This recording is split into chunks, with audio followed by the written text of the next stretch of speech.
3 minutes, 30 seconds remaining.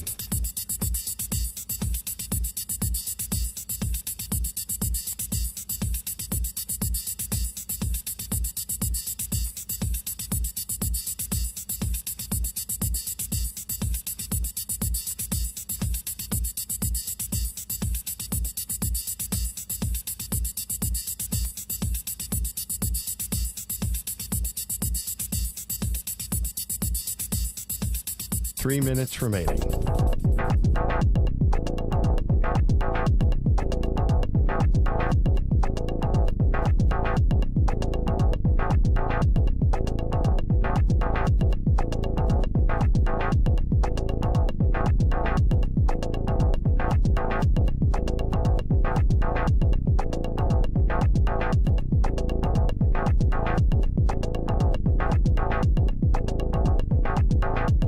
Two minutes, 30 seconds remaining.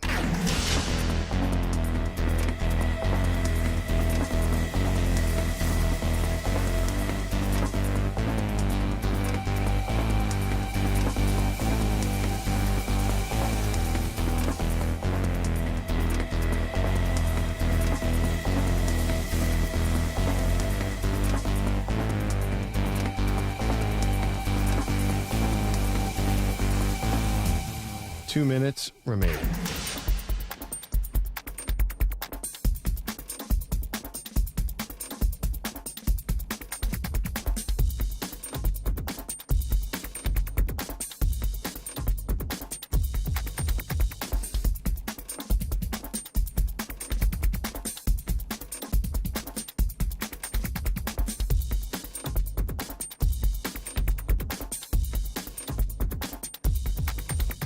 One minute, 30 seconds remaining.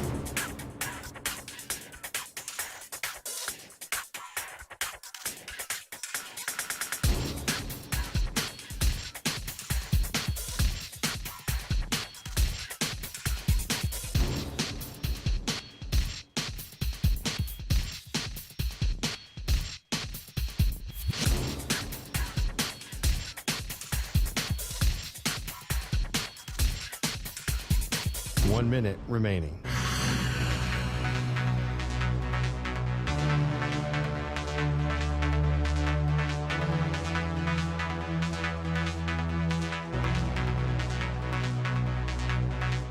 Forty-five seconds remaining.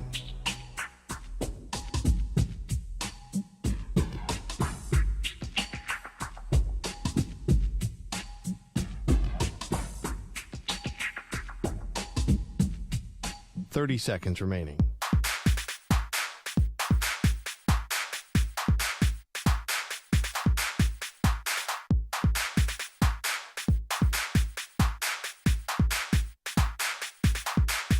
Fifteen seconds.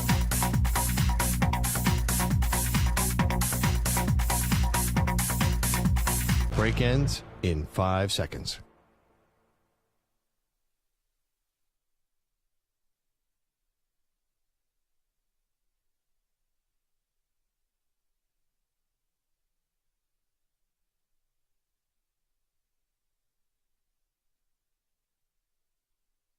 To infinity and beyond.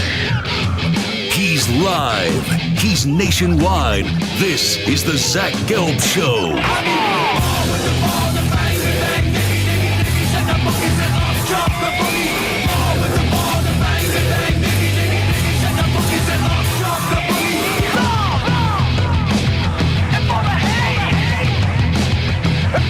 Here's your host, Zach Gelb.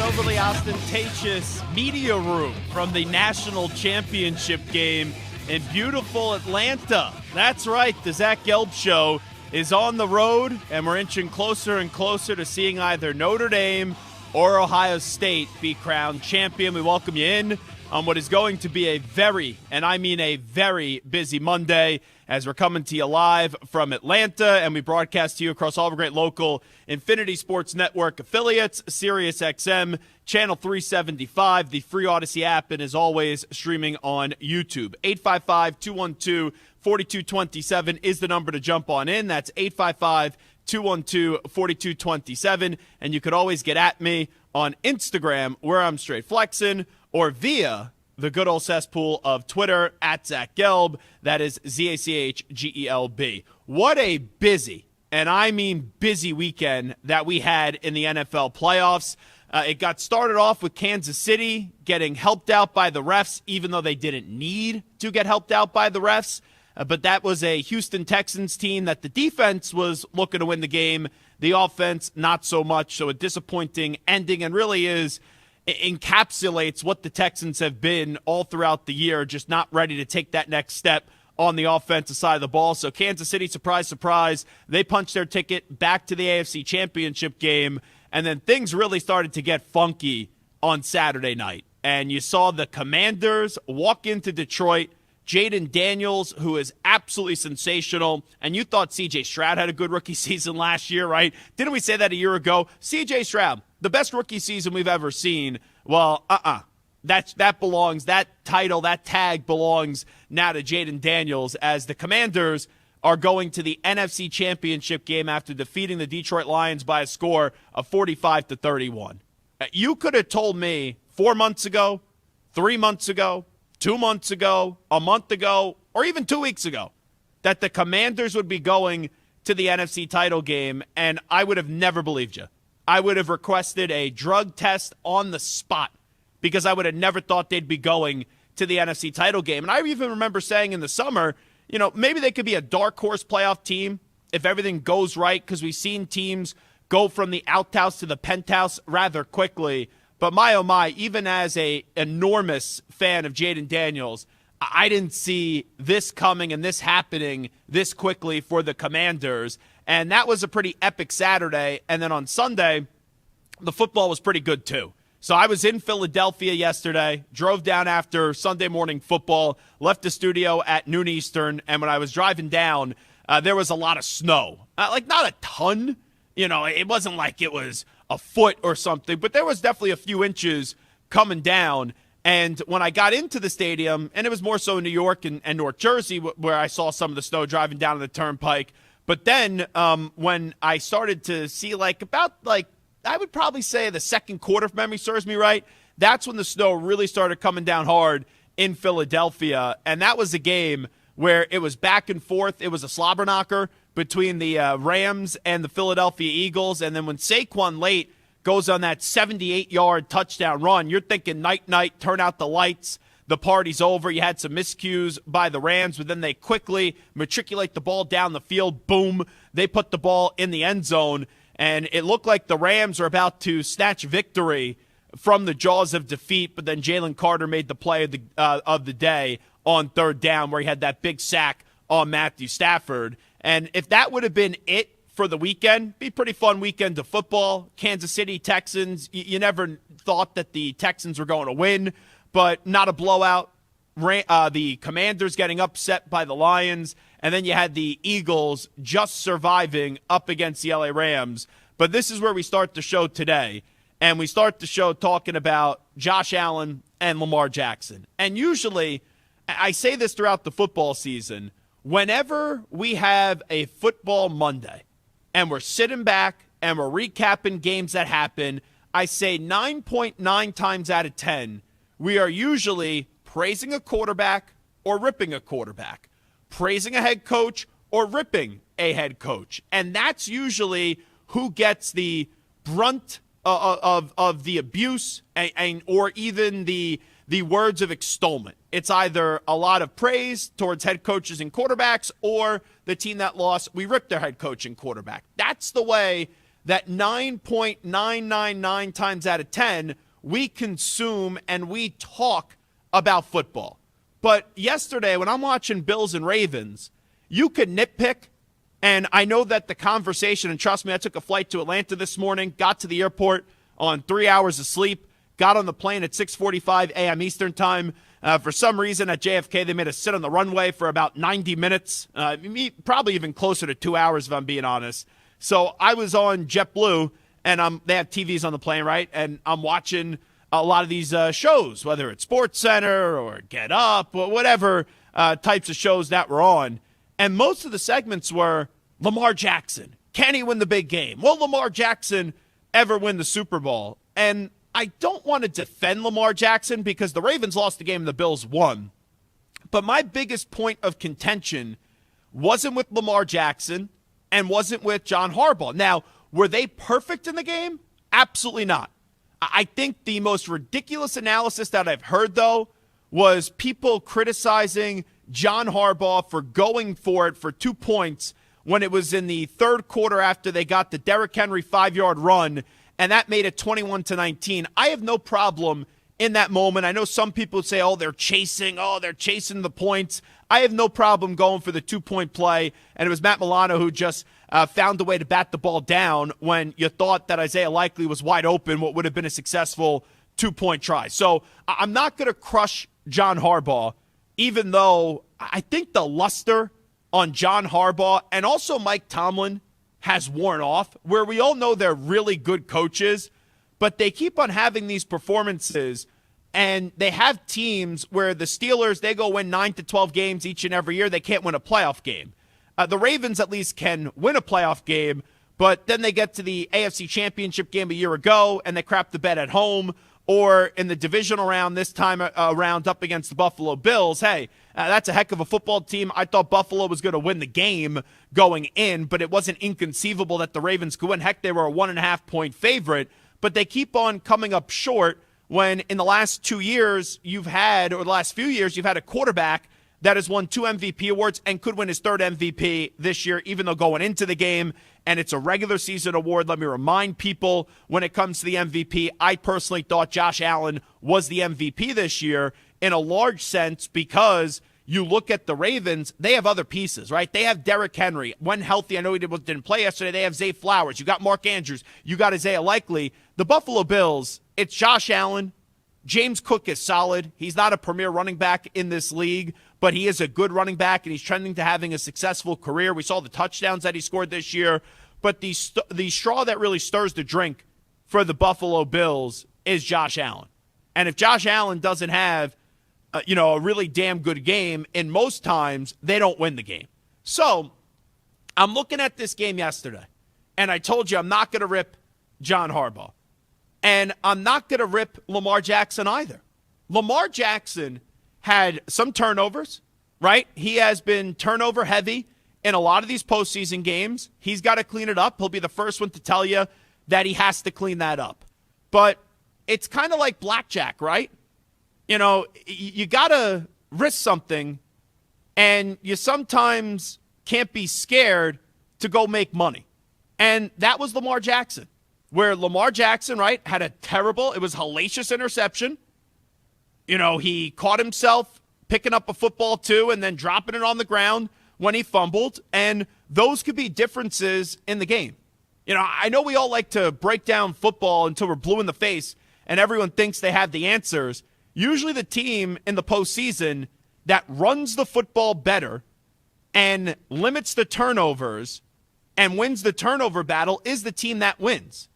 And I'll tell you, if you want 1 point of contention with the coaching staff, I think this is the fair one. Not, they go for the 2-point conversion too early in the third quarter. I think the fair point of contention with the coaching staff was you look at only 22 total runs for the Baltimore Ravens yesterday when you combine Lamar Jackson and Derrick Henry.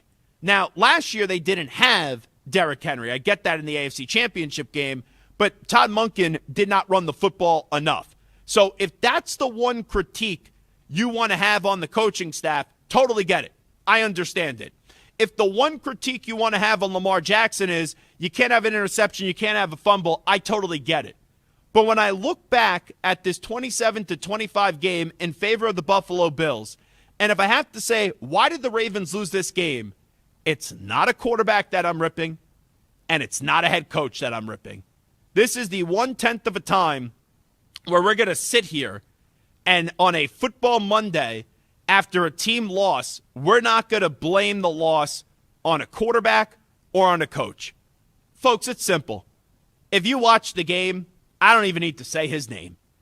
I don't even need to tell you who's the biggest culprit why the Ravens lost. If you can't figure it out, well, then you didn't watch the game accurately.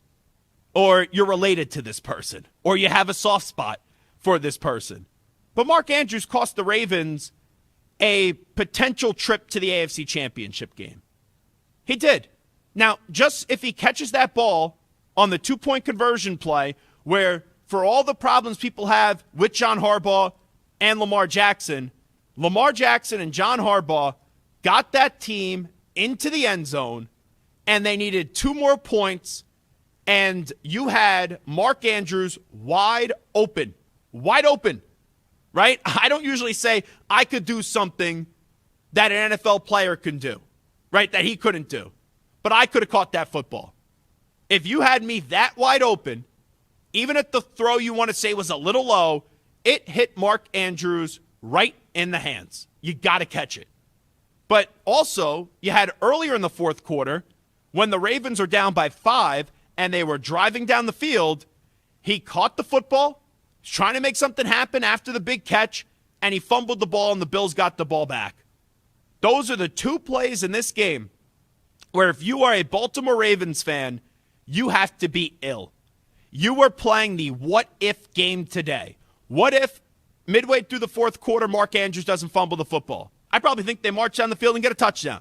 Worst case, they're getting a field goal. But even if you could get over that, your quarterback, who didn't play at his best, but he had a good second half, he was able to overcome all the gripes that you had with him in the first half. He put the ball in the end zone to Isaiah Likely.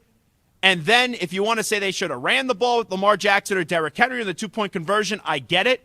But you can't tell me that the play didn't work, because the play was there to be made.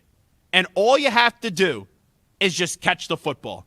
That is all Mark Andrews has to do, is catch the football. You tie up the game, and then the pressure is on your defense with still a little over 90 seconds to go to keep Josh Allen either out of the end zone or out of field goal range. And even if they're in field goal range, I know Bass had a 50-plus yard kick in the game, but Tyler Bass is not Mr. Automatic.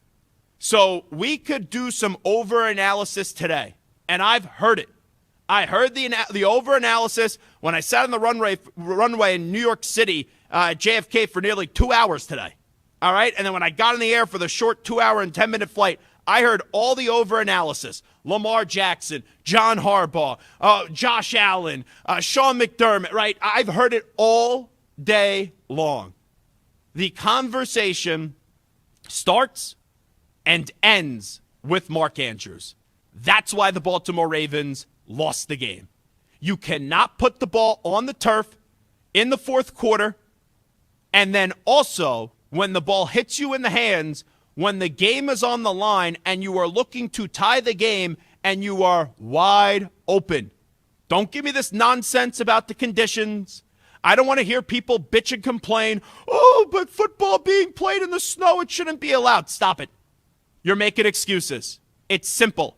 Catch the frickin' ball. You catch the ball, it's a tie game, and then if the Bills march right down the field and hit a game-winning field goal or put the ball in the end zone, it wasn't your year. But you got to catch the ball. Don't tell me, oh, Lamar, he's the reason they lost, or John Harbaugh's the reason that they lost. They both weren't perfect. But at the end of the day, if Mark Andrews catches that football, it is a tie ball game. He has to make that catch. And he failed his teammates immensely. It doesn't mean he's not a good guy. It doesn't mean he's not a good football player. It's just the truth. And I watch sports, and then I tell you the truth the next day. You could sit here, and you could find a way to blame other people. You know it, and I know it. The blame starts, and it ends with Mark Andrews, whether you like it or not. Now, for the Buffalo Bills perspective, this was a team that heading into this season, people doubted them. People thought the Jets or the Dolphins, not me, but people thought the Jets or the Dolphins were going to win the AFC East. I thought the Bills were going to win the AFC East, and I thought the Bills were going to have the MVP of the league in Josh Allen. That's the way that I talked about the Bills. Whatever you thought about the Bills, whether it was positive or negative heading into the season, it doesn't matter anymore. Buffalo, we have now seen the last 4 regular season games that they've played Kansas City, they have won. That means, Jack, you know what? because they must get it done this weekend. Kansas City, we could say this all year long and going back to last year. They're vulnerable. They're vulnerable. Until you take them out, don't tell me they're vulnerable. I don't want to hear it. Because that defense led by Chris Jones and Karlaftis is really damn good. Spags should be a coordinator in the Hall of Fame. And on offense, guess who showed up? It's the postseason. Travis Kelce showed up. And I'm not betting against Patrick Mahomes, right, and feeling good about it. Like, I'll bet against him, maybe. Right now, I know it's a Monday. Don't hold me to it. I'm thinking the Bills are going to win the game. But you can't feel confident in it. But if not now, when? Because for the Ravens, if you're not going to beat the Bills and you're not going to beat Buffalo in this AFC divisional round, then when? Because the last 2 years with the Ravens, you were at home, AFC championship game. You lost. You had made some mistakes. All you had to do was catch the ball. It's a tie game up against the Bills. You have momentum. You lost. Now for Buffalo, you won this game. You won the battle of the two top MVP candidates. Now you must get the job done next week. Because if you don't get the job done on Sunday, this win up against the Ravens means absolutely nothing. Whether you thought the Bills were going to be great this year or you thought that they were going to be underwhelming, Buffalo is 2 wins away from winning a Super Bowl. And anything short of them winning a Super Bowl is a failure. It is time. This is the time to beat Kansas City, and we'll see if they could do that.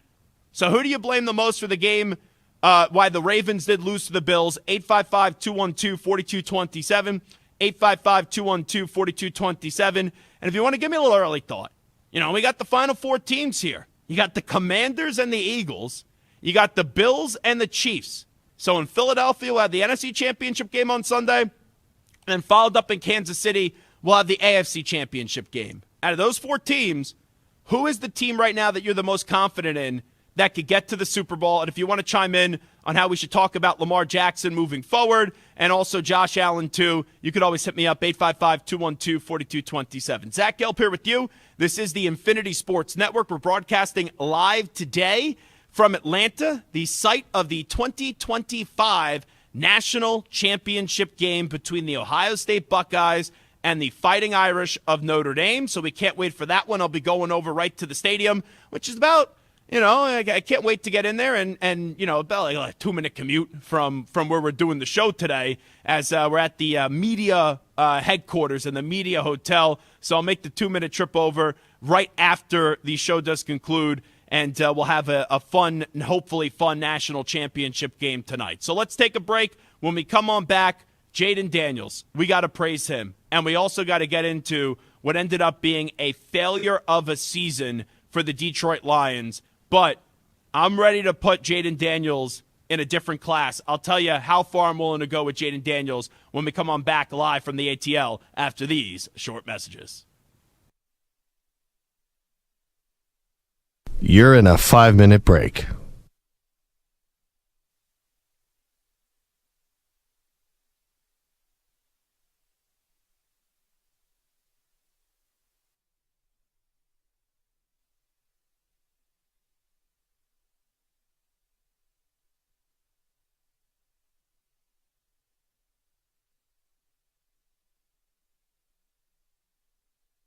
Four minutes, 30 seconds remaining.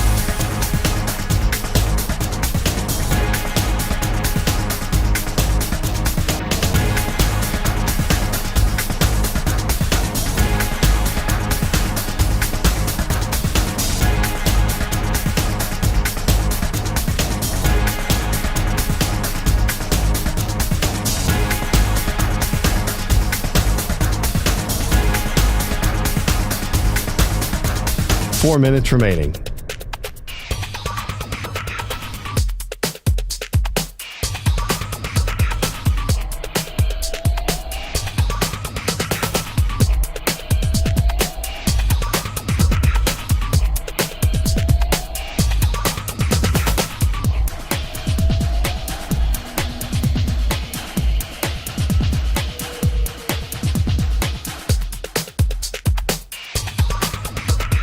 Three minutes, 30 seconds remaining.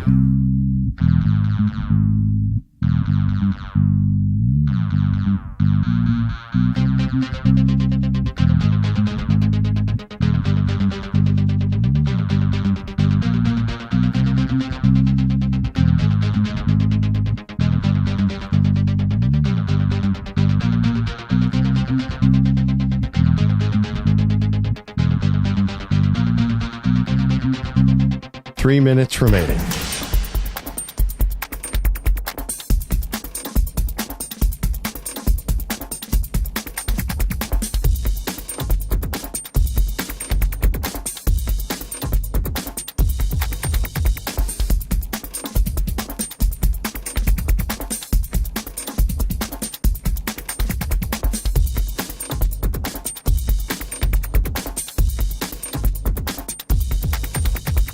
Two minutes, 30 seconds remaining.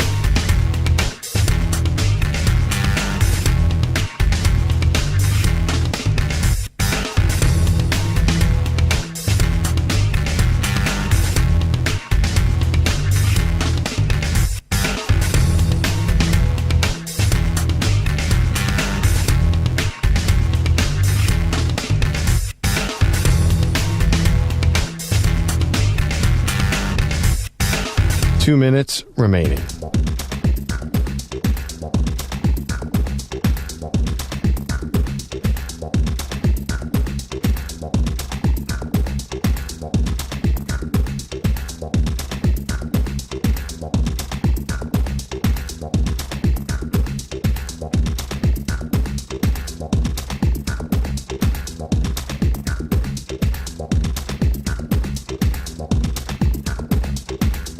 One minute, 30 seconds remaining.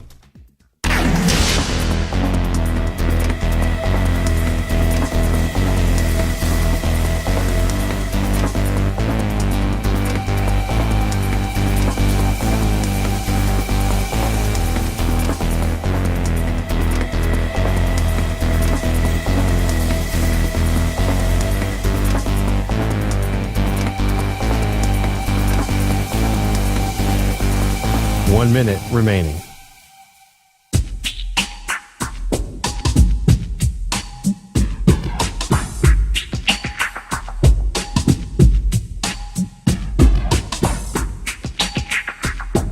Forty-five seconds remaining.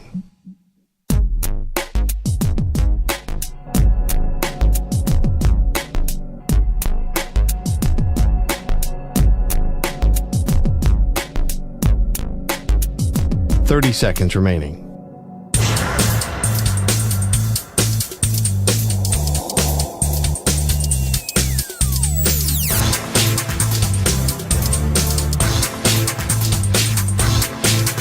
Fifteen seconds.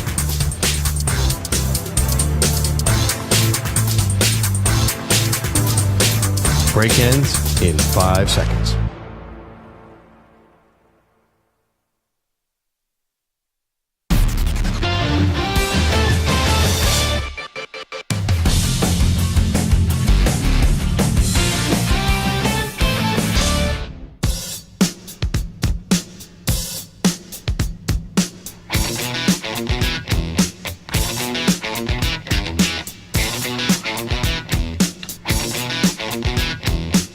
You're listening to the Zach Gelb Show on the Infinity Sports Network.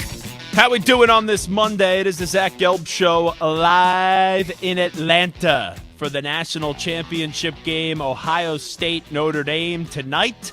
And we got a lot of football to talk about. We got to preview that national championship game. We're also recapping what was an awesome weekend of divisional round football as things got started off with the Kansas City Chiefs taking care of business up against the Texans. We then saw the Lions getting stunned by the Washington Commanders. Shout out Mikey Sanderstill. I thought he made the biggest play of the game right before the end of the half. They're up 10. Lions are driving. They probably either going to get a field goal or a touchdown. Sanderstill picked off the football, and that was big because it kept it at a 10-point deficit, and it kept the Commanders up by 10 points. And then coming out of half, Commanders, they give the ball back to the Lions. The Lions march right down the field, and they get a touchdown, and that made it a 3-point game. So if they could have just held on there for a field goal, it would have been a tie game, or they could have even taken the lead if they did get a touchdown right before the end of the first half. But Sanderstill with his first interception,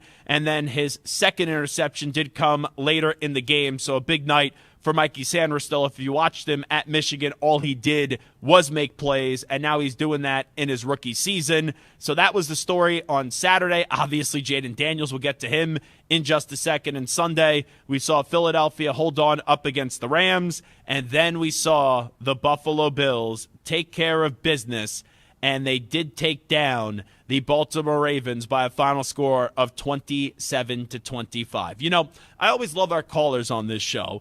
855-212-4227. You have Scott right in California, who's someone that we know is a Vikings fan. Mike in Abilene, Texas, who's a crazy Ohio State Buckeyes fan. But Adam in Toronto, I haven't heard from him in a while. And I remember him when we were in the 6 to 10 p.m. Eastern time slot. He would used to call me all the time about his Buffalo Bills. And we start this Monday show off going to the phone lines, 855-212-4227. I'm just going to go on a limb here. I think this is the most correct thing I'll say all week. Adam's going to be in a pretty good mood. Adam, what do you say? Oh, Zach, the haters are sick. You know what, Zach? All offseason, all I heard was every media talking head telling me the Dolphins or the Jets are going to win the division. Week, all I heard was that we were too small, our line wasn't good enough, we were going to get run all over by Derrick Henry, and Baltimore was going to blow us out. It wasn't even going to be a game. I heard Ravens fans on Twitter saying you might as well just take us to Kansas City.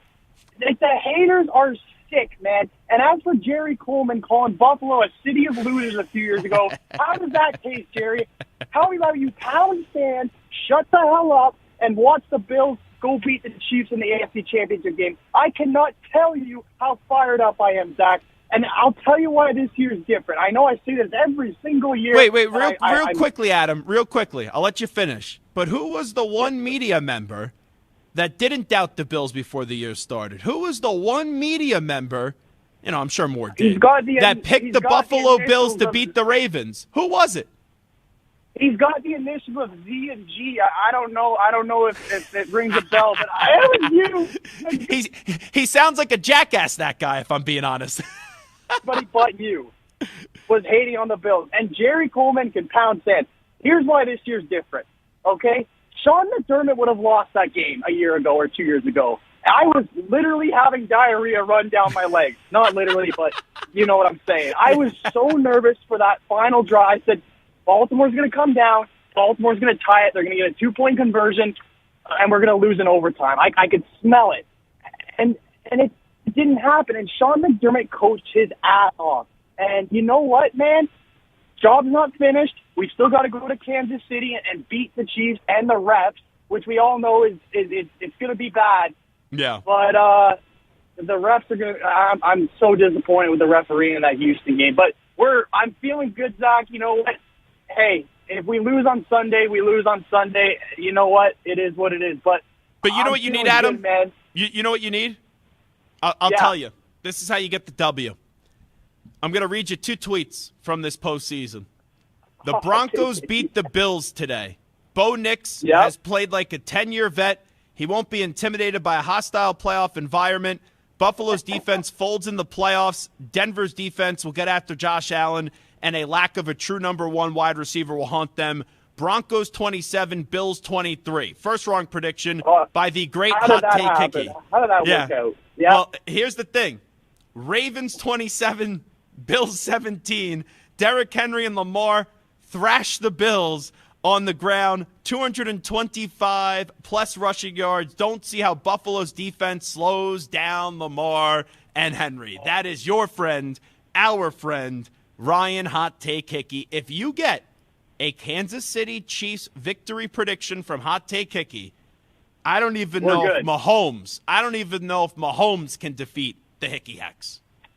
No, he can't. It's impossible to beat it. And you know what? Before he even tweeted that, Zach, I tweeted at him saying, what's your take today? And he tweeted me 27-10 Baltimore. And I said, perfect, man. Keep hating us. Keep doubting us like you always have. I know he's going to be – I swear, Zach, I need you to do me one favor. If Hickey is rooting for the Chiefs this week, I need to just backhand him in the face because that is unacceptable. Not even, man, I know he's a big Buffalo hater and he hates Josh Allen's guts for no reason, but if he picks and he's rooting for the Chiefs, I'm going to need some physical violence. That's the only Well, way I'll to see him solve it. tonight at the national championship game. I'm going to hope that we don't Enjoy get any it. physical violence in the national championship game, but we'll see. Adam in Toronto, great call. Let's go from Adam in Toronto. We go to South Carolina. JD is next up on the Zach Gelb Show in Atlanta today from the national championship game. JD, what's happening? Hey, thanks for taking my call, man. I hope you have a great time at the game tonight. Hopefully we get a good one. So first question, though, based on that last phone call, was Josh Allen talking about Ryan Hickey in that post-game press conference last night? You know, it's a good question, and Hickey will deny that he's a Bills hater, but I have a very good memory on things that I like to get petty about. Hickey once told me that Carson Wentz, when he was with the Colts, he'd rather have him than Josh Allen on the Bills, and then he has just shredded the Bills all year long and has picked against them. So that could be a possibility that Josh Allen is a big listener of the Zach Gelb Show and was calling out Hickey last night. I think it's very possible. And then, listen, I wanted to agree with you, man, on the Mark Andrews thing, bro. Listen, these guys, they practice with wet balls all the time. You see them out there, they're spraying sprinklers on the ball, they're throwing wet balls, they're trying to catch these balls. You and I both have probably thrown the football on the beach before and made more difficult catches than Mark Andrews had to make last night. And the Ravens messed him up by tweeting that video at first. Oh, before the game you're talking about? How, like, he's not intimidated by the environment? Bother Mark Andrews. Yeah, that's sports karma a little bit. Like, I didn't have a problem with the tweet, but it looks horrible when he is the number one reason why they lost that game. Right, absolutely. They're going to have to take that one down. And, I don't know if Lamar will ever win consecutive playoff games, though, man. Listen, you have a great time at the game. Y'all be blessed, not stressed. Thanks for taking my call, bro. You got it. Good job there, JD in South Carolina. Let's go to Connecticut. Rob is next up. Rob, how we doing today? Hey, I'm doing very well. I couldn't wait to get on. I was waiting for 3 o'clock because I wanted to hear what you had to say today. And you already know, baby.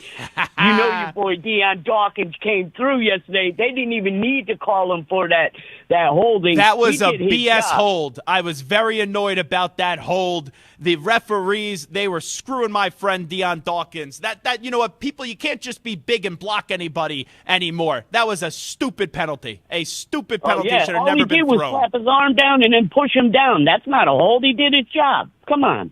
But listen, Adam from Toronto it is. Yo, he stole my thunder. You know I'm a huge Buffalo Bills fan. Yeah. And you're going to see Ryan Hickey tonight?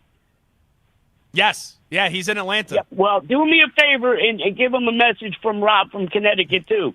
Stop hating on the Bills and trying to justify it and saying, it's not that I don't like the Bills, but, boy, he was just like, he felt so bad about the Ravens and losing. Who would have ever thought that the Buffalo Bills would have stopped Derrick Henry 84 yards? Everybody thought that he was going to walk right into Orchard Park and just walk all over us and run up 100 and some odd yards or 200 yards. 84 yards. Buffalo did their job. The takeaways is what they are good at. They did their job. And by the way, Mark Andrews, it was his fault. I completely agree with you. And the other thing is, hey Rob, I got to let you run because Harbaugh is a great coach. Yeah. And well, he's a good coach. I got to let you run, Rob, because we got breaking news right now on the show. Holy smokes, Chicago, you have hope. Now we'll see how long that hope does last, because there was hope before this season, and it was absolutely miserable, and it was a bleep show when everyone thought right away Caleb Williams is going to take the league by storm, but you had Matt Eberflus still as the head coach, and he was an unmitigated disaster. The Chicago Bears have got their guy to coach Caleb Williams for the foreseeable future, and according to Adam Schefter, bear down, Chicago is finalizing a deal to hire Lions offensive coordinator Ben Jansen as its next head coach. Sources tell ESPN Bears are getting their man. I commend Kevin Warren. I commend Ryan Poles, and I commend the McCaskey family. That may be the last time we do that, but they needed to get Ben Johnson. From the start, I said they needed to get either Ben Johnson or Mike Vrabel once Belichick elected to go to UNC. Vrabel goes to the Pats. Now Ben Johnson goes to the Chicago Bears. And let me just tell you something. If the Bears can't get this right with how much people think and how much people rave about Ben Johnson and how a year ago we all raved about Caleb Williams, then they are just a cursed franchise. That's the bottom line. They got the right guy. They made the right hire. Now we'll see if it's going to ultimately work. Could they have gone with Mike McCarthy? Sure. Could they have done another name like a Cliff Kingsbury? Yes. But once Vrabel was off the board, once Belichick is at UNC, this was the guy. This was the young, up-and-coming, innovative offensive mind. We've seen what he's done the last few years with the Detroit Lions. They swung big, and they got their guy. Now, we'll see if Ben Johnson turns out to be a great head coach or if he will go into the long list of people that we've been told are great, innovative offensive minds that don't amount to anything when you go from an offensive coordinator to a head coach. I'm a little bit surprised by this because, okay, we talked about it a month ago, Ben Johnson potentially going there, but with all the names that the Bears were interviewing, and you look back at Ben Johnson and then the rumors about the Jaguars, the rumors about the Raiders. Oh, Tom Brady's doing the Lions game. He can't do that as a broadcaster because Ben Johnson's the OC of the Detroit Lions. All of it meant nothing. Ultimately, Ben Johnson calls his shot, and this is fascinating too because he didn't go to the Commanders, but everyone thought he was going to get that job last year. And Jayden Daniels is a star. Jayden Daniels is 60 minutes away from the Super Bowl. But now Ben Johnson and Caleb Williams as a duo, they have to be a great duo or else we'll never give the Bears the benefit of the doubt again. Because Caleb Williams is supposed to be the quarterback. Ben Johnson is supposed to be the next head coach. Can they mess it up? Can they not meet expectations? Absolutely. But with that being said, this is the right move. This is the right gamble. And now we'll see in a few years from now, if we're looking back at the Caleb Williams, Ben Johnson era in a positive way, or if we're going to be saying who's the next head coach and who's going to be the next quarterback for the Chicago Bears. So according to Adam Schefter, let me just make sure once again that this is real and we didn't get duped. Nope, yep, that's Schefter's account. Bear down. Chicago is finalizing a deal to hire Lions offensive coordinator Ben Johnson as its next head coach. Sources tell ESPN Bears are getting their man. Now, quick thought about the Lions losing on Saturday night to the Commanders. Jayden Daniels is already a top 5 quarterback in the NFL. Easily, in no order, Mahomes, Joe Burrow, Josh Allen, Lamar Jackson. No one will tell you one of those quarterbacks, unless if you are a hater, are not a top 5 quarterback. After that, who's the 5th best quarterback in the league? You want to throw Matthew Stafford in there? Okay. You can't tell me it's Aaron Rodgers anymore. You can't tell me it's Mr. 4 interceptions in a playoff game in Justin Herbert. So it's not Jared Goff because he was terrible the other night with the fumble and the 3 interceptions. It's not Brock Purdy. The Eagles are winning. Jalen Hurts, A.J. Brown's going to catch the ball yesterday, but they're not winning because of Jalen Hurts' arm. It's not Dak Prescott. It's not Tua Tagovailoa. It's not Trevor Lawrence. So you go through the list of people, whether it's the NFC East, the NFC North, Sam Darnold, come on, what are we doing? NFC South, Baker Mayfield's good, but not top 5. You go through all the quarterbacks in the AFC and the NFC. Jayden Daniels is the 5th best quarterback, and he's a top 5 quarterback right now in the NFL. In whatever order you want, if I'm probably doing this, it would be Mahomes 1, Josh Allen 2, Joe Burrow 3, Lamar Jackson 4, and then Jayden Daniels 5. To me, those are the 5 best quarterbacks. Order them whatever you want, but I believe that those are the 5 best quarterbacks in the NFL right now. And on the other side, the Lions, what a disaster of a season. And I get it, right? The regular season was awesome. You look at the NFC North, what a bleep show the Bears were. The Packers were never a Super Bowl threat. And then I think you had the Vikings and the Lions combined 29 total regular season victories this year. Neither won a playoff game. And you see the difference between a good quarterback and a great quarterback. Jared Goff looked like the rookie. It wasn't Jayden Daniels who looked like the rookie on Saturday night, as Jared Goff was absolutely abysmal in that game. We'll take a timeout. News brief next. Update time first. As we continue to roll along from Atlanta, the site of the national championship game, here's the Ackman, Rich Ackerman.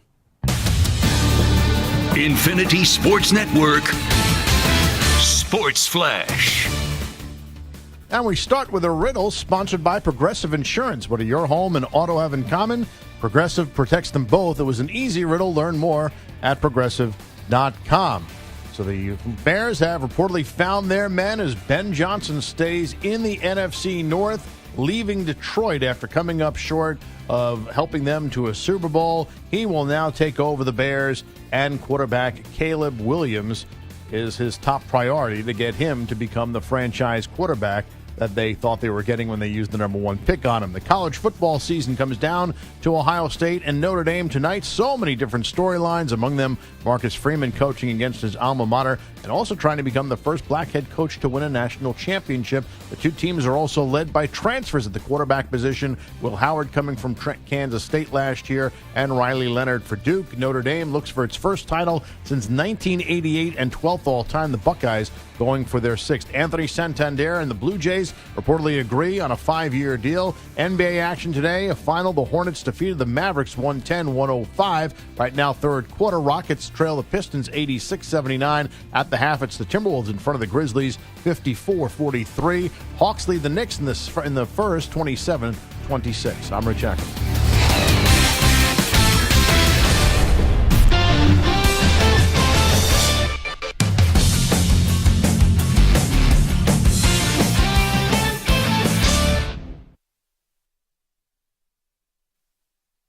You're in a 5-minute break.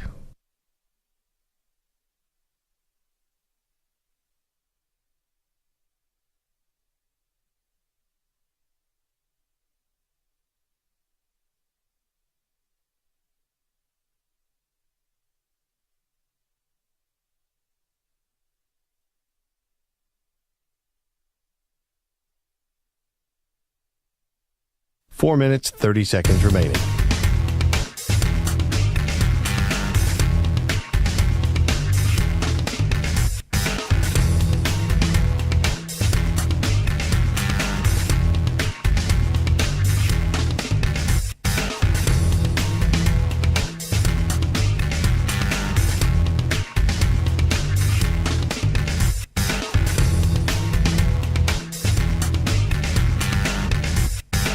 Four minutes remaining.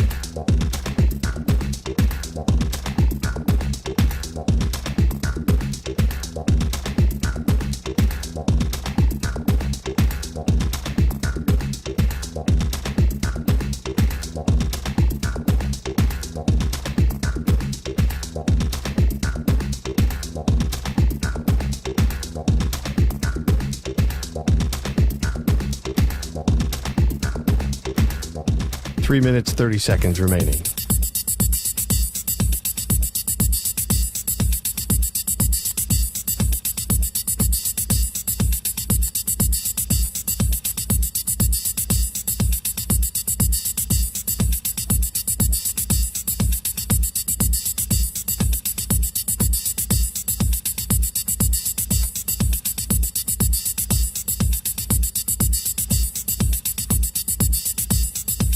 Three minutes remaining.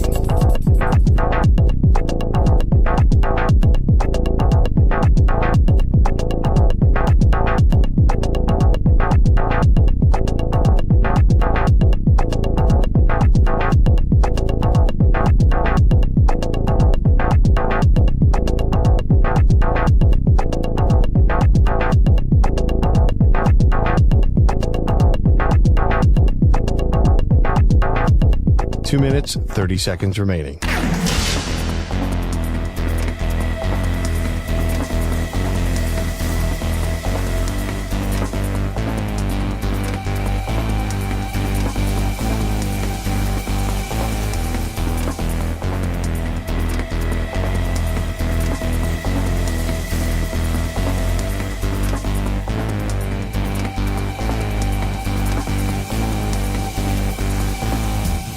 2 minutes remaining.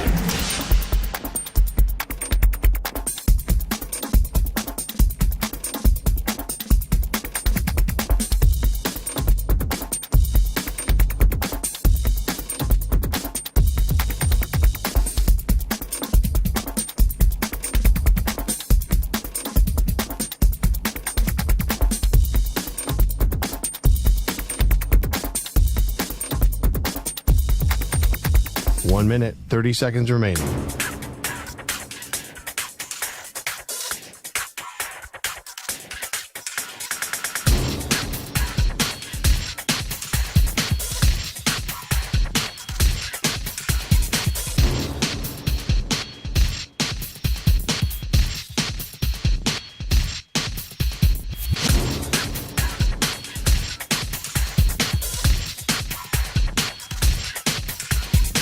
One minute remaining.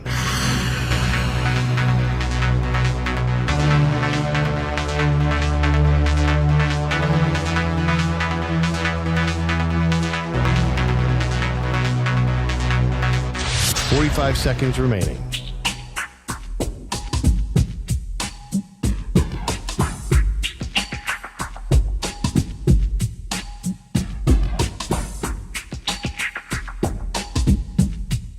Thirty seconds remaining.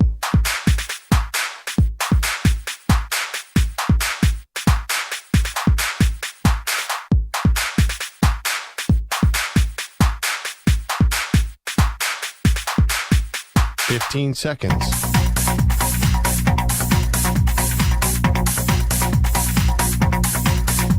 Break ends in 5 seconds.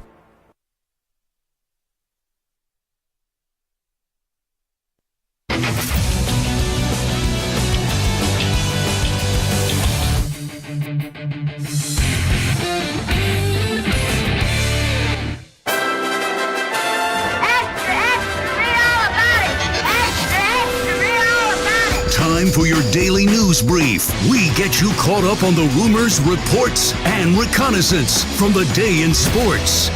Live from Atlanta for the national championship game, Zach Gelb here with you on the Infinity Sports Network. The big news right now, Ben Jansen is going to the Chicago Bears, and I have a lot of reactions and a lot of takes to this. And we told you right before the break, hey, you know, good for the Bears. They get their guy. Now we'll see if Ben Jansen and Caleb Williams can make it work. If they can't make it work, then I'm never going to give the benefit of the doubt again to the Bears. But what does this mean for the rest of the coaching carousel? Like, does this mean Mike McCarthy's going to the Saints? Aaron Glenn to the Jets?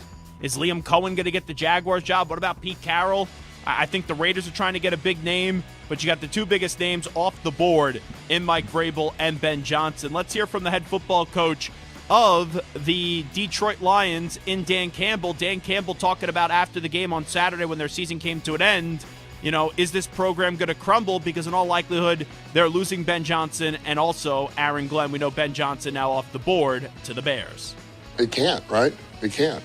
Can't allow that to happen. That's my job, is to replenish and find the next man up and the guy who's going to give us the best chance to have success on both sides of the ball. So we're not going to allow that to happen. I'm not. Does it hurt to lose those guys? Absolutely. They're a part of what we've been here. I will forever be grateful for those guys, and our team will. And is it a loss? Absolutely it'd be a loss. But yet, man, we move forward. This train rolls on, and I'll find the next best guys for us. Yeah, we've seen really damn good teams lose coordinators before. This is nothing foreign. Right, the Eagles have lost their offensive coordinators and defensive coordinators. Look, they're still 60 minutes away from going to a Super Bowl. Right? We know that the Patriots lost defensive coordinators and offensive coordinators throughout the years. Either you have the right head coach or you don't. And I think Dan Campbell's a really damn good head coach. Obvious statement. But that was a terrible, and I mean a terrible loss on Saturday night to the Commanders, even with how great Jayden Daniels did play in the game. Let's go to Jared Goff. He takes blame for the loss, had 3 interceptions and also a fumble in the game. I wish I could have played a little bit better. Wish I could have taken care of the ball a little bit better. The one, obviously the pick 6 is really the one I really like back. That was just a poor decision by me. The other ones are just, sometimes part of the game. And but yeah, it's on me. I got to take care of it better, and certainly would have given ourselves a better chance to win had I done that. Hate to say it, Jared Goff, good quarterback, not a great quarterback. And that was on full display on Saturday evening A great quarterback can't perform that way when you are the number one overall seed at home, and it feels like the Lions are just cursed with all the injuries that they had, and then the way that the Commanders, I know Sanders still and Daniels just beat them up pretty good, but geez, it feels like a team that's just cursed even when things were going right. Let's go to Sean McVay. Did snow play a factor in their loss to the Eagles? I think you saw. I mean, there was some times where some uncharacteristic things just in terms of the ball handling. We had 2 turnovers that probably don't necessarily occur in different elements. A couple drops. They had to play in it too. We had to play in it. We had every opportunity to be able to win that game at the end there, Sarah, and we're a couple plays away from me being a lot happier right now.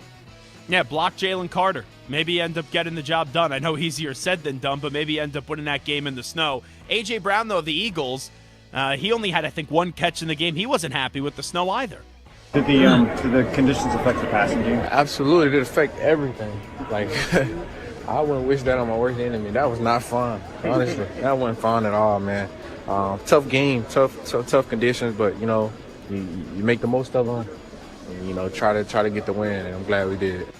Now, I had A.J. Brown at plus 145 anytime touchdown. He dropped what should have been a catch. That would have been a touchdown. I don't want to hear people bitching about the snow.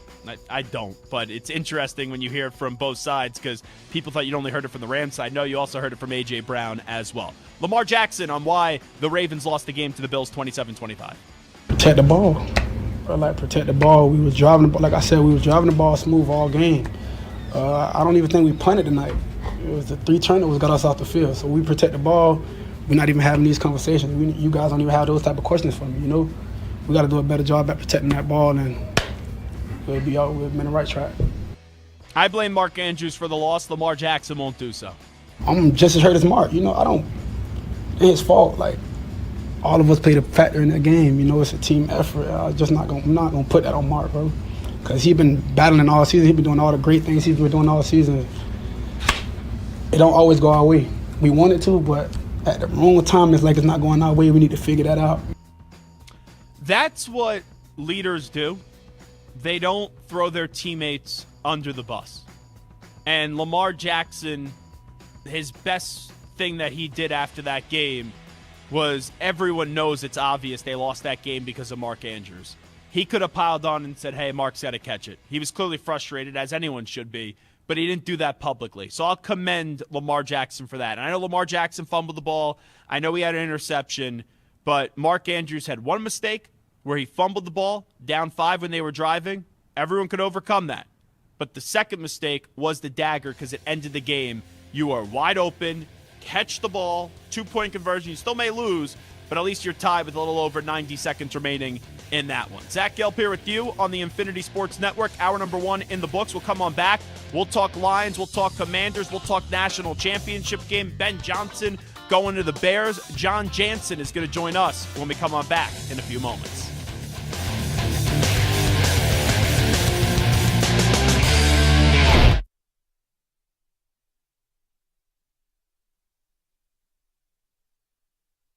You're in a 5-minute break.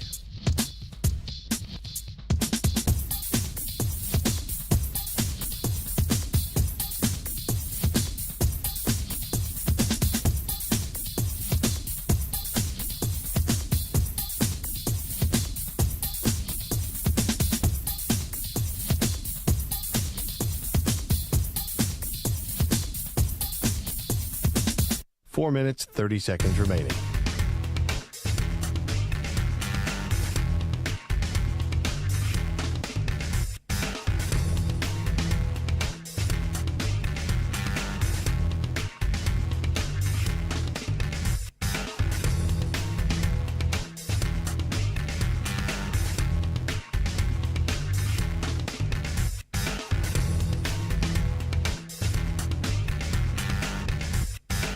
Four minutes remaining.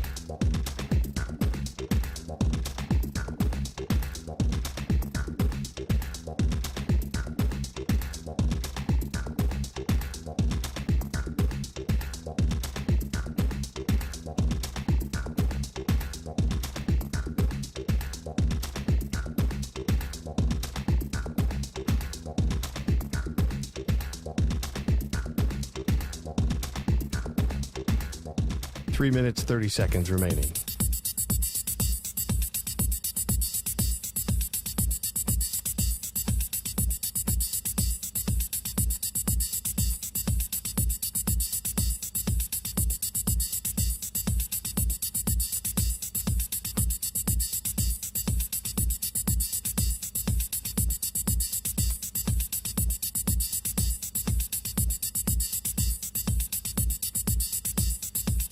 Three minutes remaining.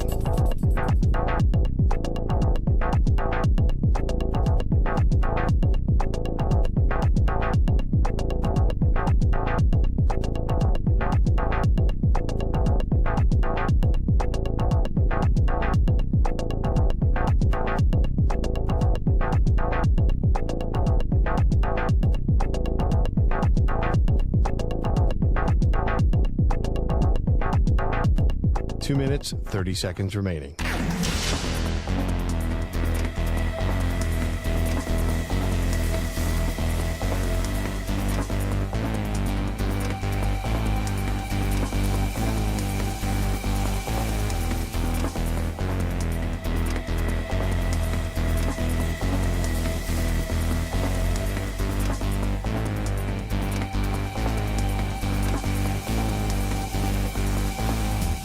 Two minutes remaining.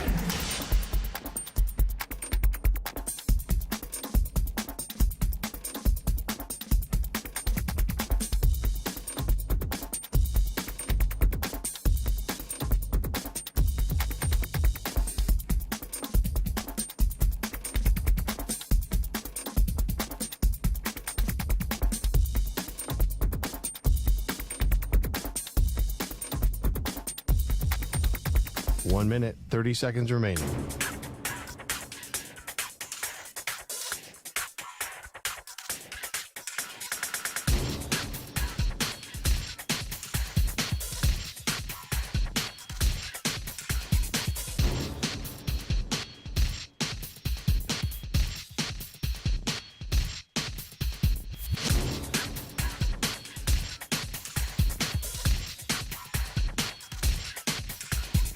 One minute remaining.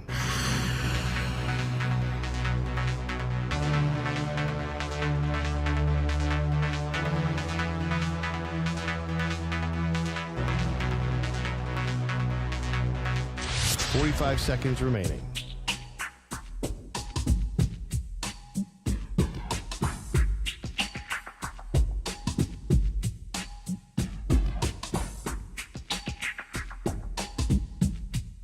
Thirty seconds remaining.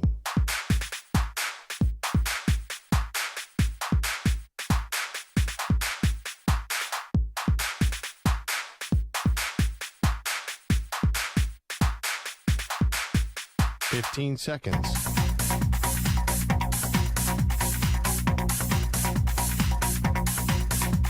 Break ends in 5 seconds.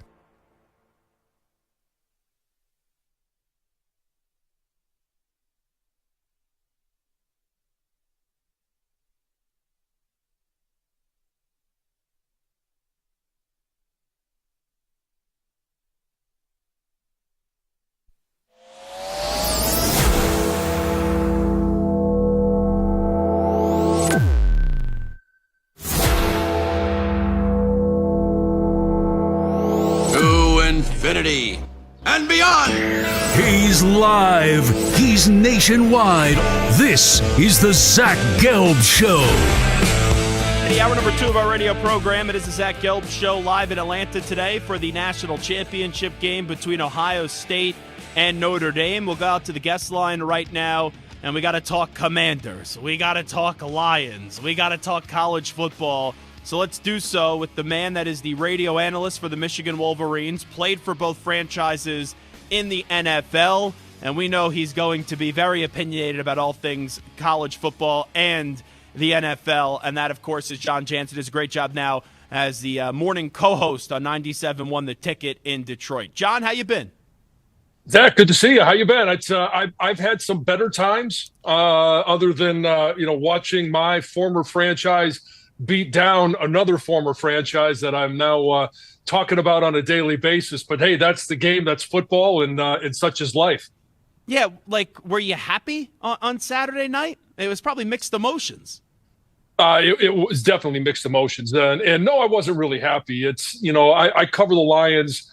I've known Dan Dan and I were in the same draft. Hank Fraley, the offensive line coach, Mark Brunell, Antoine Randall, teammates. They're now on the staff here in Detroit. So it was a bittersweet win for me for Washington, but right now my heart's in Detroit. So it was tough and unexpected. Honestly, there wasn't a lot of people that were picking Washington to come away with the win, but that's why you play the game. You don't play it on paper, and stats don't always tell the full story. The only stat that matters is the win-loss column and those that are still playing, and Washington's still playing, as well as the game tonight. Ohio State, they're still playing as well. Well, let me get to the lines in just a second, but before we brought you on, I was talking about the Commanders and Jayden Daniels, and this is how far I'm willing to go right now, and it's pretty far. I think he's already a top 5 quarterback in the NFL, right? Mahomes, you got Burrow, you got Josh Allen, Lamar Jackson. After that, the 5th spot is up for grabs. The only other person currently playing that I would maybe put in that conversation is Matthew Stafford, but what Daniels has been able to do, holy smokes, this is really something. It really is. And to think that, and the 12 games that they won in the regular season, the only playoff team that they beat was against Philadelphia. So that's what led me to start to believe, well, maybe it was a little bit of fool's gold for a rookie. He has improved every week throughout the course of this season. And then you look what he did against Tampa and the game-winning drive at the end. You look how composed he was at every step of the way in Ford Field. That stadium was primed and the top was ready to blow off it, but he handled it as a seasoned vet. And then you look at what he did to the defense. There was no blitz, there was no coverage that he wasn't comfortable trying to dissect. And when you've got a skill set like his, I'm not going to put him in Lamar Jackson's category yet, but it's very similar. Josh Allen as well. When you've got a mobile quarterback that you can call runs for at the next level, that is really good at reading defenses and putting his team in the best play. He doesn't care what the stats are in terms of the passes, the completions, or his rush yardage. When you get that unselfish play and the knowledge that he brings to the game, I mean, it's going to be exciting for that franchise for the foreseeable future, as long as he stays healthy. John Jansen here with us. So a lot to get through on the lines, but just looking back at the game, what did you think the biggest play of the game was? Because I know what I think it is, but I'm curious what you think it is.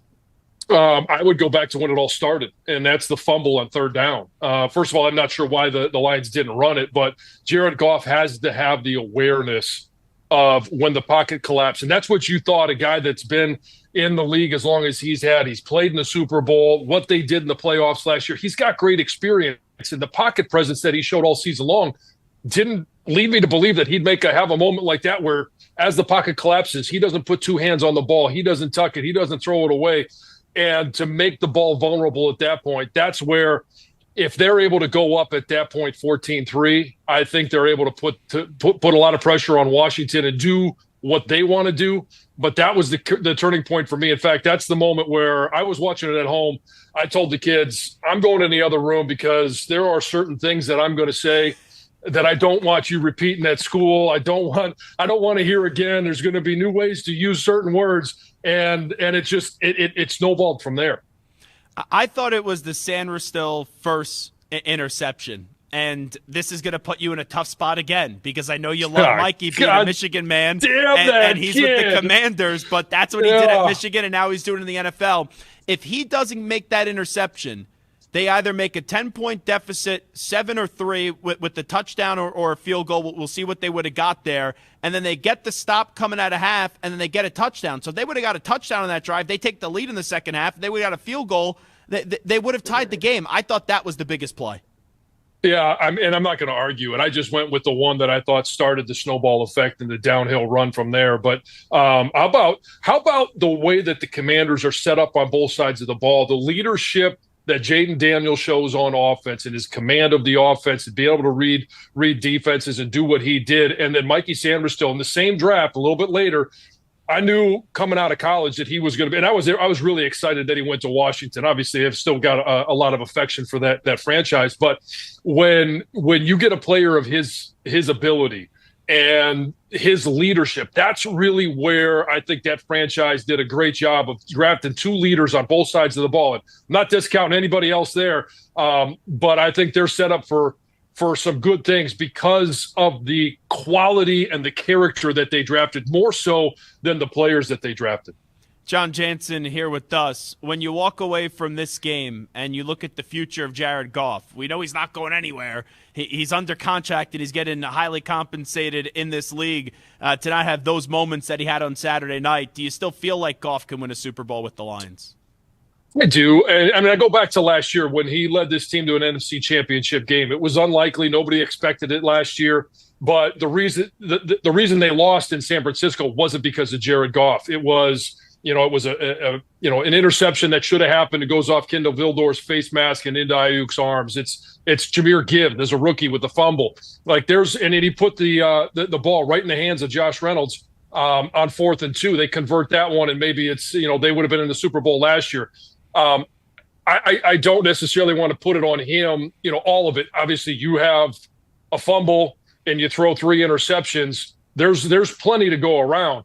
But I still think that Detroit can win with Jared Goff. I mean, they were a team that was 15-2. They had gone into Dallas. They had gone into Green Bay, into Minnesota. Minnesota, they were down 10-0 to start the game. Ended up, I think it was David Montgomery fumbled late in the game. Jared Goff took him on a drive to put him in field goal position. He's still got those qualities. He just picked the wrong day to have a bad day. John Jansen here with us, and then you get the news a little bit about an hour ago that Ben Johnson is going to be the next head coach of the Bears. Your immediate reaction to that? Well, I just stood up after getting kicked in the nuts. Now I get kicked in the nuts again, and it's just we knew Ben was going to be a highly sought-after commodity. Aaron Glenn, I don't think he's far behind, whether it's the Jets or the Saints. So, this is where I gain comfort with the Detroit Lions, and that is you've got your quarterback locked up. You've got your stud offensive lineman and Penei Sewell locked up. Aiden Hutchinson is going to be back. He's going to be healthy. You look around, and Amon-Ra St. Brown, Jamison Williams, Jahmyr Gibbs, they've got a lot of talent at the key positions. This year they were banged up on defense, but talent-wise, as players are going to be there. And I just talked about leadership from the players' position. It's got to start with the head coach. Dan Campbell is as good a leader as you're going to find. He's going to do a fine job of finding a replacement. And I don't know where it comes from. It may come within. He talked about it today. He may promote from within. And whether it's, Tanner Engstrom, that name's been thrown around a lot. Mark Brunell's name's been thrown around. They could find somebody offensively to step in. But this is Dan Campbell's offense. It's the vision of Dan Campbell. Ben Johnson is a terrific play caller, and we'll find out who's the creative mind. Is it Ben Johnson? Is it Dan Campbell? Is it the staff? Who does Ben take with him? I think maybe that's the bigger concern is who goes with Ben Johnson to Chicago. So there's still a lot of questions, but go back to Dan's first year. Anthony Lynn was the offensive coordinator. It wasn't what Dan wanted, so he removed those responsibilities, ended up the following year giving it to Ben Johnson. This is Dan Campbell's offense, and it's going to remain Dan Campbell's offense. So I'm going to be okay. Lions fans are going to be okay. I think there's still really good days ahead. With what you're saying, do we maybe from afar, and you're there every day with the Lions talking about them, do we overpraise them, Ben Johnson, a little bit too much, you think, nationally? Well, no, I don't think so. I mean, he's the one calling the plays. And anytime you talk about a staff, it's always it's a collaborative effort. And you got one guy calling the plays because that's all there's time for on game day. But when you think about, the offensive minds that I just mentioned that are in there, I'll throw Hank Fraley in that as well. There's still plenty of guys there that are very creative. And that's the debate we've had here in Detroit is, did this Lions offense and the skill and the talent make Ben Johnson, or did Ben Johnson make the talent and the skill? And it's I don't know where the 51 lies, but I'm hoping that the 51 still lies in Detroit. Do you think, is he a good leader of men? It's one thing to call the plays. It's one thing to have all these different crazy designs and these trick plays. We've seen a lot of innovative offensive minds before not translate into being good head coaches. I know it's Chicago, right? They got a quarterback that I still think could be good in Caleb Williams, but there's always, you're looking at the Bears and you're saying, how are they going to mess this up, right? It's just the truth of the situation. So how do you think he'll transition going from OC to head coach? That's the unknown. And if anybody tells you, other than Ben Jansen, what his plan is, how he's going to go about it, how he's going to change the culture in Chicago, they're all going to be speculating. And what I do know is he could have taken a job last year, and whether it was unfinished business that's still left undone here in Detroit, or he just still wanted to learn more from Dan in terms of how he instilled the culture, because Ben Jansen was here before Dan got here on the staff prior to that. So, obviously Dan saw enough to keep him around. Dan saw enough to promote him. How much has he learned from all the different stops that he's been at that he can implement for his style of coaching? His style is not going to be the same as Dan Campbell. It's not going to be the same as Dan Quinn, who we saw across the other field, on Saturday night. He's going to have to create his own style. As long as he's authentic in what he tells the players, how he treats the players, and how he handles himself, he's going to be just fine. Now, my brain is like spinning in a million directions since finding out Ben Johnson's going to the Bears, because we know he's off the board when a lot of people, including myself, didn't think that was going to happen, him going to the Bears. We know Vrabel is already in Foxborough, was introduced, and there's 5 jobs remaining. I kind of feel now Mike McCarthy goes to the Saints, because all we heard is McCarthy's going to be either the coach of the Saints or the Bears. Aaron Glenn, it's been Saints or Jets. Like, where do you think Glenn is going? I'm going to say right now it's the Jets. I think you're right. I think it'll be the Jets. I mean, it's where he played. He's very familiar with the surroundings. He's very familiar with the franchise. And you're going to need a guy. And they love having defensive-minded head coaches. Obviously, that's what they're just coming from. And the defense took a little bit of a step back this year. And I would be surprised if he went anywhere than that. Because, and here's the thing, when you think about Ben Jansen, why did he make that decision to go to Chicago? Well, he's got a young quarterback. He's got a terrific receiving core. So he's got some things to build around. Why would Aaron Glenn go to the Jets, even though it seems like it's a weird organization and there's a lot of drama? There's always going to be some drama because it's New York. But he's got one of the best corners to play the game in a short time. That's Sauce Gardner. You look at that defense, and there's playmakers up front. They've invested in the defense. So as a defensive play caller, it seems logical to me that he'd want to go somewhere that he knows he could insert himself, and at least on one side of the ball, they could be dominant going into next season. How do you kind of look back at the NFC North this year? Because the Vikings and Lions, the great regular seasons, duds in the postseason, Bears, a dud throughout the entirety of the season, and the Packers, they were good, but we thought they could take that next step into going back to being Super Bowl contenders, and they weren't able to do that.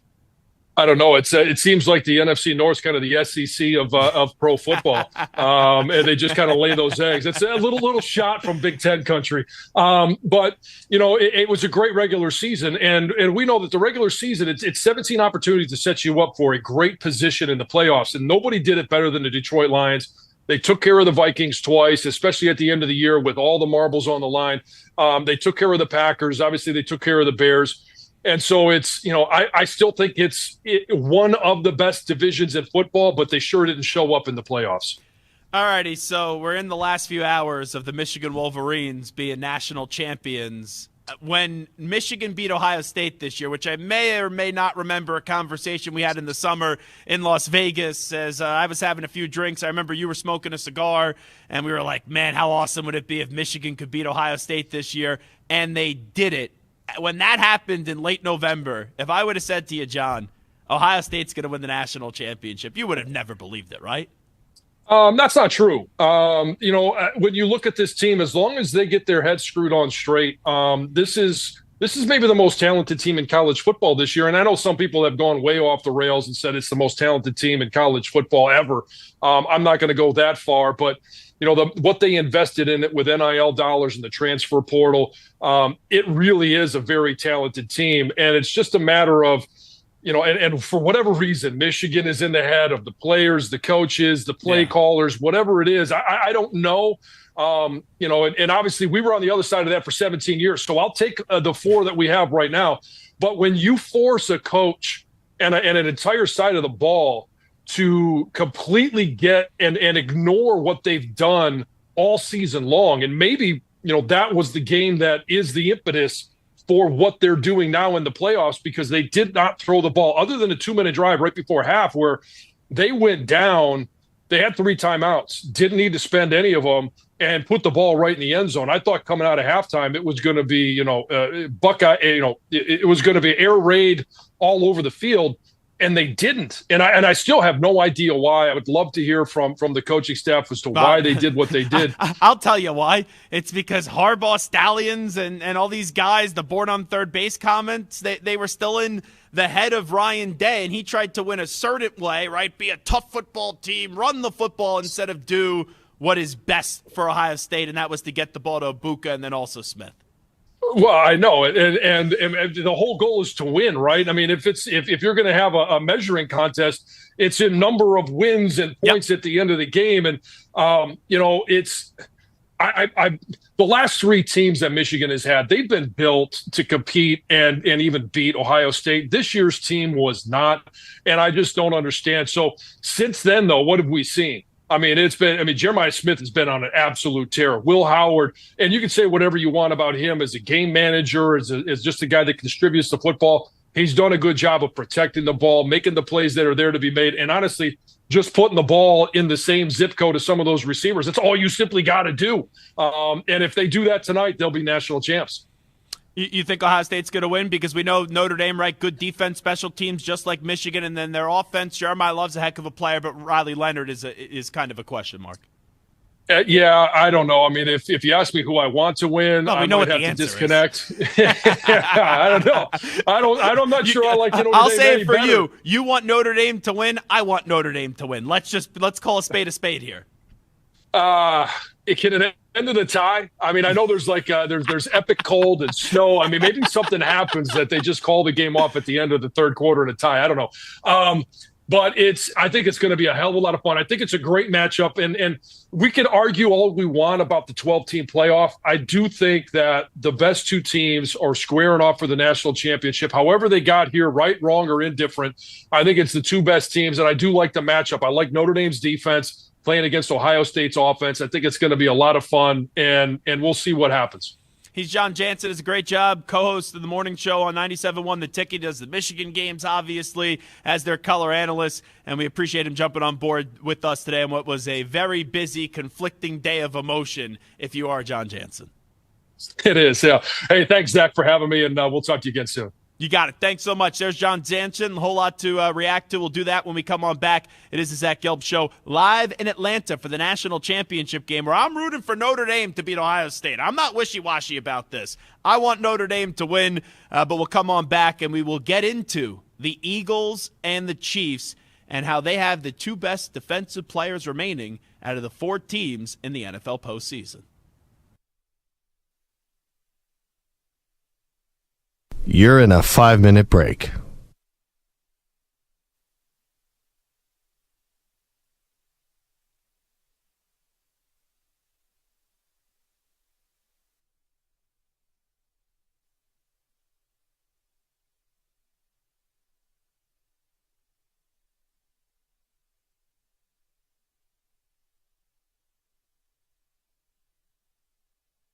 Four minutes, 30 seconds remaining.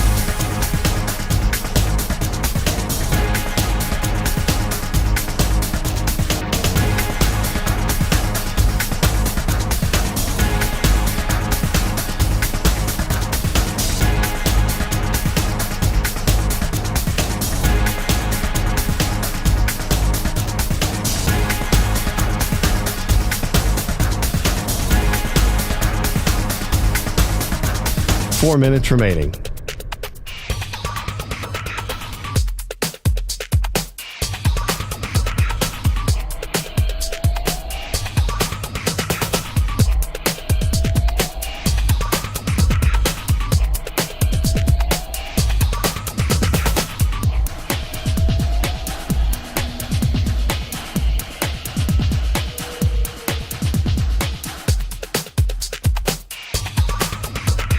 Three minutes, 30 seconds remaining.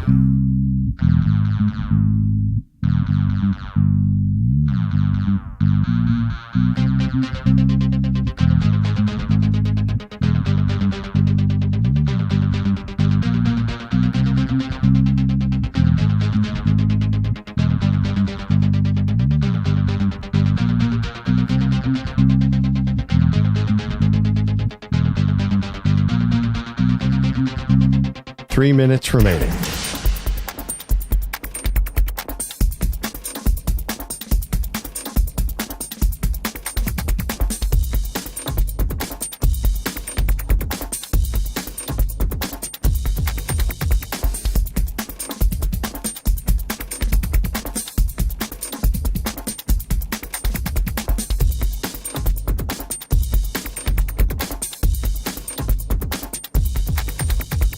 Two minutes, 30 seconds remaining.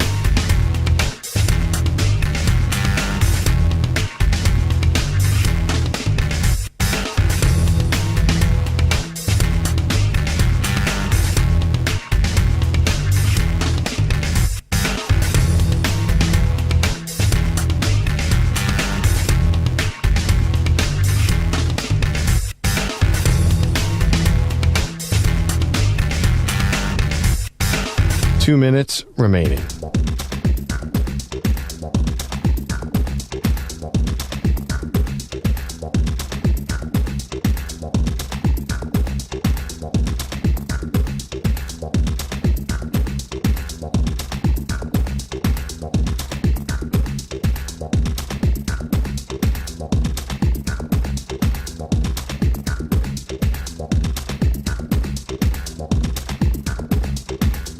One minute, 30 seconds remaining.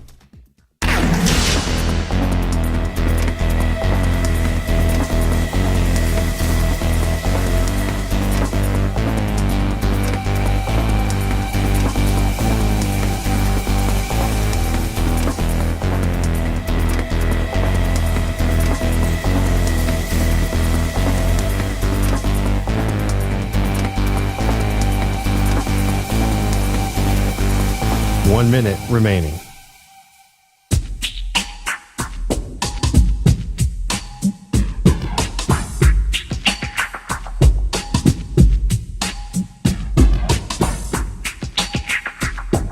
Forty-five seconds remaining.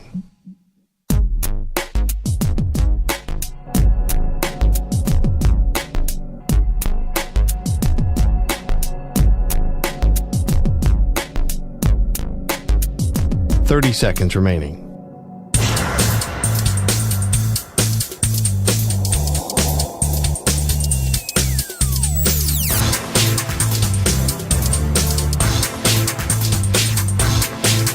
Fifteen seconds.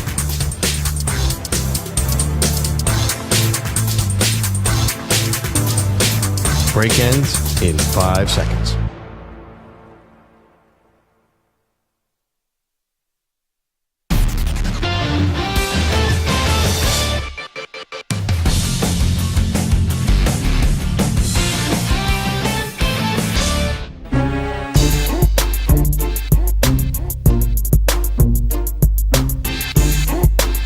You're listening to the Zach Gelb Show on the Infinity Sports Network.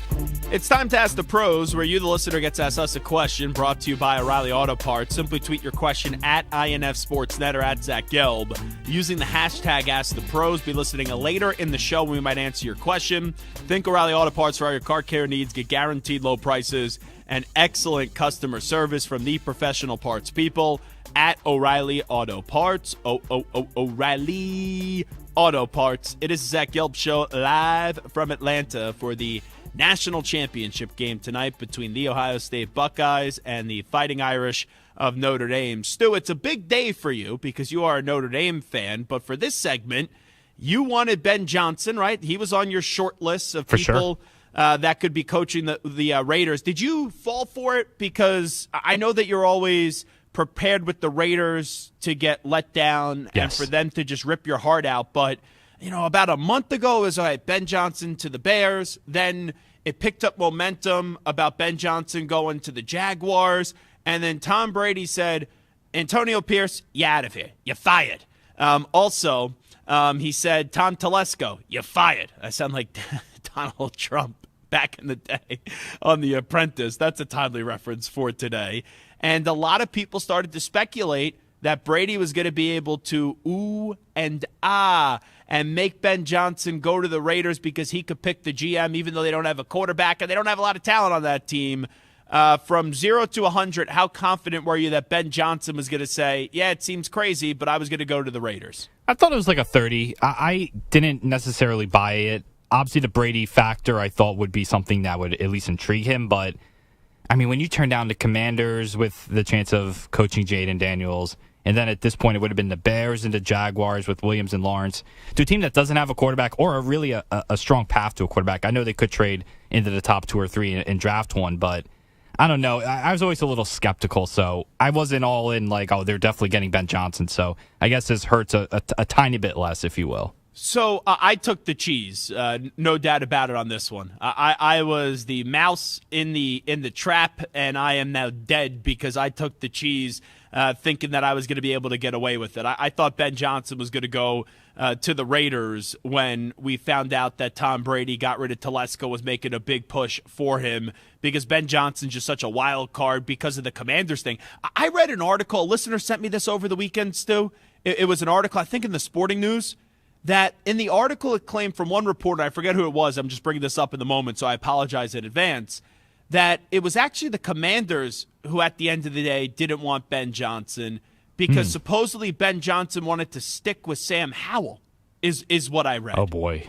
And he wasn't all that into Jayden Daniels. Now, I don't know the validity of that, but it was something that a listener sent me, and I read it. It was in the Sporting News from a reporter. So I just thought that was fascinating because that was the first time that I ever heard that. But now, Stu, we know that Ben Johnson's going to the Bears, and you have 5 jobs now remaining because Vrabel's with the Pats, Ben Johnson's with the Bears. You got the Raiders, the Jaguars, the Cowboys, the Jets, and the Saints. Like, here's how I think it's going to go now. I'm going to say Mike McCarthy goes to the Saints.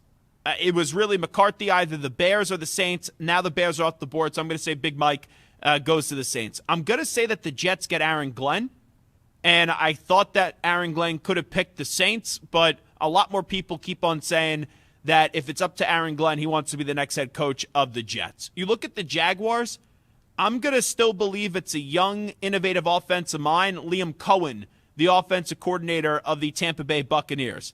The Cowboys, I still believe it's going to be Kellen Moore.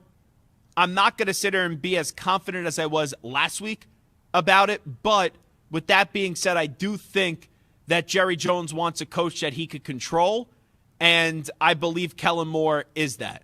The Raiders, Stu, I think are the ultimate wild card now, and they're the most intriguing team to see who they're going to pick as their next head coach because outside of Max Crosby and Brock Bowers, they don't really have much going for them. Sure, you don't have a GM, so that could maybe make a coach want to go there that wouldn't consider you, but that didn't work out well with Ben Johnson because he just picked the Bears.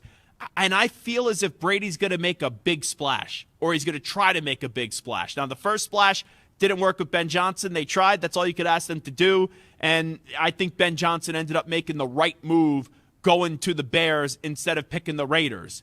I could argue that I thought the Jaguars were a better destination. I've already laid that out. The Raiders, if I'm looking for a big splash, and I'm still not confident this guy's going to get a job, but if I'm a Raider fan still, I'm hoping that Pete Carroll is now the next head coach just to bring some stability. I think at this point that's probably the best case scenario because I just don't know who else you can go to that is a big enough name that's going to excite the fan base and, like you said, give them some stability. Now, the problem, I guess, would be, okay, there's a timeline on this, right? Like you hire Pete Carroll. You're not expecting Pete Carroll to be your head coach for 7 or 8 years. But again, I think you've said last week or in the past, beggars cannot be choosers at this point. And I've had a lot of coaches that are not very good coaches, and Pete Carroll might be the best coach they've had this century. So Belichick's not leaving UNC for the Raiders. Do you agree, McCarthy? Where do you think McCarthy's going to get a job here? It's maybe Saints, but if Aaron Glenn gets the Saints, I think McCarthy may not get a job this cycle. And you know what's another name to monitor? Brian Flores. And I don't think Brian Flores would be a bad hire for the Raiders. And I know his issue is, he can't get along with Tua Tagovailoa. He didn't. Well, the Raiders don't have a quarterback. So it's tough to not get along with your quarterback when you don't have one. So you're probably right in throwing that out there, McCarthy. If Glenn goes to the Saints, and I could see McCarthy because, right, the Cowboys just got rid of him, and I don't think McCarthy's going to the Raiders, so McCarthy could get shut out. I'll say this, Stu. I think either out of the names available, I believe Aaron Glenn's going to get a job. In terms of the big names that we talked about a lot, I believe either McCarthy or Flores will get shut out. And because of the lawsuit still, even though he's a defensive coordinator right now in the league, I feel as if it's going to be Flores who ends up getting shut out here. If Carroll goes to the Raiders, then that's not an open job for Flores. Maybe if it's not Carroll, it is Brian Flores, especially with the Brady connection. That could be a spot. But I feel pretty good in saying Moore to the Cowboys, Glenn to the Jets, McCarthy to the Saints, and Liam Cohen to the Jaguars. That's just kind of what is the immediate reaction, Stu, with Ben Johnson going to the Bears. Yeah, I think that's fair. I think Glenn could be either Jets or Saints, but other than that, I can't really argue. And again, like you said, the Raiders being the wild card, maybe it's not Carroll, maybe it's someone that we're not even talking about, but that feels like a pretty safe bet with those 5. Well, if it's not Pete Carroll, and if it's not Brian Flores, is there a third name that you have out there? Because I know that you said you'd be okay with Flores and you want Carroll. Is there a name also out there that maybe excites you in the Raiders Reddit world or whatever, crazy sites that you're on monitoring all this stuff? It's probably Liam Cohen as the next option, as the third option, if you will. I don't know if there's been too much Liam Cohen Raiders talk, but I think that would be decent.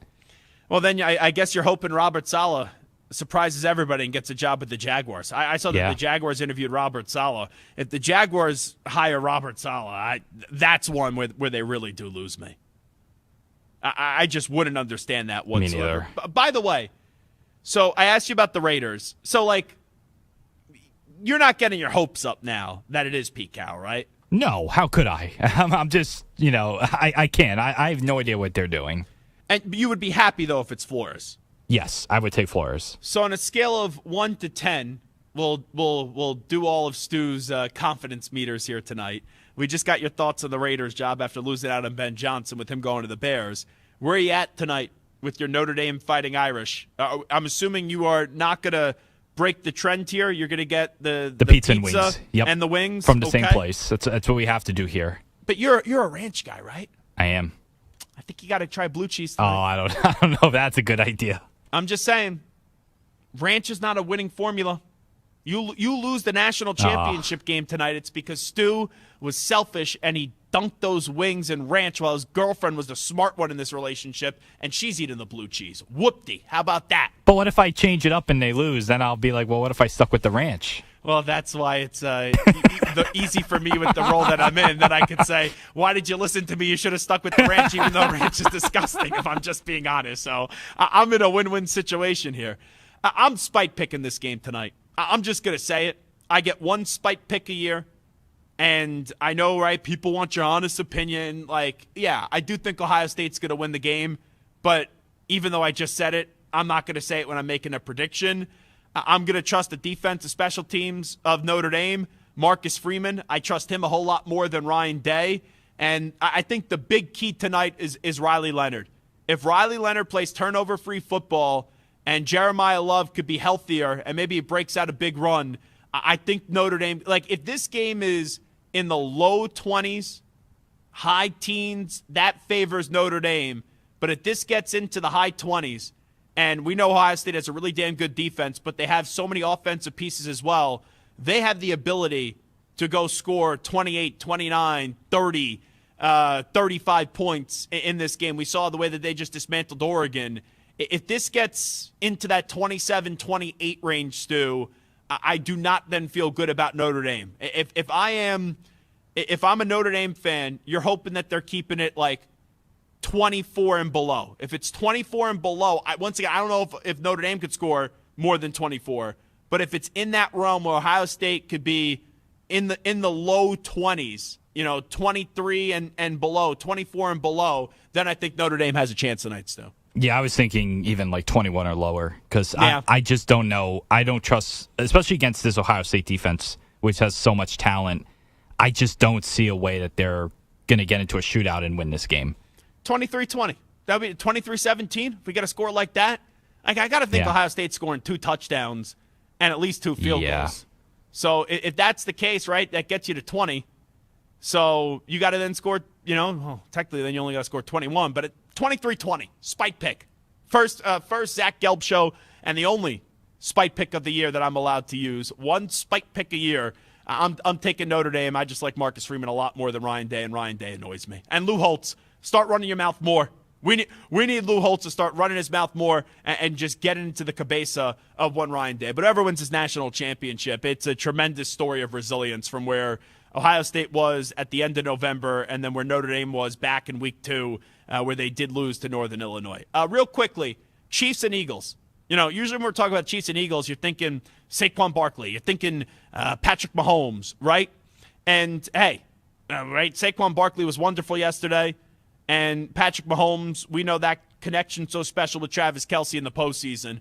I think the two best defensive players remaining in the playoffs are Chris Jones, who's Mr. Clutch, and then also Jalen Carter, who just wrecked that game and is the number one reason why the Rams aren't in the NFC Championship game. I think those are the two best defensive players remaining in the postseason. Real quickly, because this was a whole big point, and this was going back to Saturday, the two calls on Mahomes were just ridiculous. They really were. Like, what else is Will Anderson supposed to do when it comes to hitting the quarterback? And then there was another one where Mahomes is sliding, and the two Texans players hit each other, not Mahomes, and they still threw the flag. And it's ridiculous. I'm not a conspiracy theory guy, you know, but the idea that you can't hit Mahomes, and I know it's most quarterbacks, it's just absolutely absurd. Both those penalties should not have been thrown, and they were ridiculous. But the Texans, man, after the game, they were going after the officials. You usually don't hear that. Here's Will Anderson on the refs versus the Kansas City Chiefs. It was going to be us against the refs going into this game. And, you know, I talked to you guys early this week. And I was just saying, like, man, like, we got to go out there and we got to do us better. And, you know, in some instances we didn't do that. In some instances we did. And then let's hear Joe Mixon once again. This is Joe Mixon. You heard from Will Anderson. Now Joe Mixon on the refs. Everybody know how it is playing up here.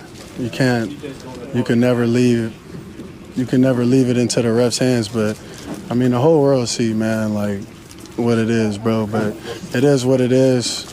You know, like I said, when it come down to it, you can't never leave it into the refs' hands, man, and things like that. But it's all good, though. The refs are horrible. Now, it's not the reason why the Texans lost the game. The Texans lost the game because their offense with C.J. Stroud had problems showing up in big spots, and at halftime they were trailing when their defense, led by Will Anderson Jr., was just awesome, and he was really wrecking that game. But their offense just had no ability to be a big threat in that game, led by C.J. Stroud, who did regress in year number 2, and now we'll see what year number 3 does have in store. So it's not why Kansas City won the game was the officials, but, geez, the officiating was absolutely brutal. We'll take a break. We'll do some onside, offside next. It is the Zach Gelb Show live in Atlanta for the national championship game between Ohio State, and the Notre Dame Fighting Irish. Go, Stu! Go, Notre Dame! We'll take a timeout. We'll come on back from Atlanta after these short messages. Update time first. Here's the Ackman, Rich Ackerman. Infinity Sports Network, Sports Flash.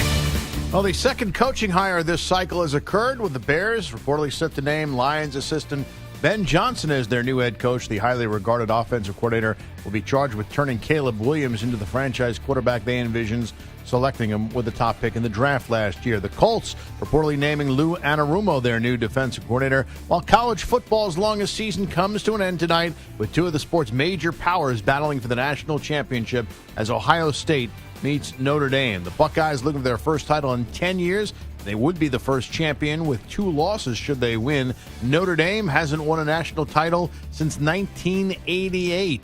The Blue Jays and free agent Anthony Santander have reportedly agreed to a 5-year deal worth $90 million. In the NBA today, these are finals. It was the Hornets over the Mavericks, 110-105. The Pistons topped the Rockets, 107-96, behind 32 from Caleb Cunningham. Also right now, fourth quarter, Timberwolves 82, Grizzlies 80. The Knicks and Hawks even at 64 in the third. At the half, it's the Suns trailing the Cavaliers 59-46. The Celtics and Warriors get underway in about 20 minutes from now. In the NHL, the Wild lead the Avalanche 1-0 in the second. The final was the Bruins over the Sharks 6-3. I'm Rich Ackerman.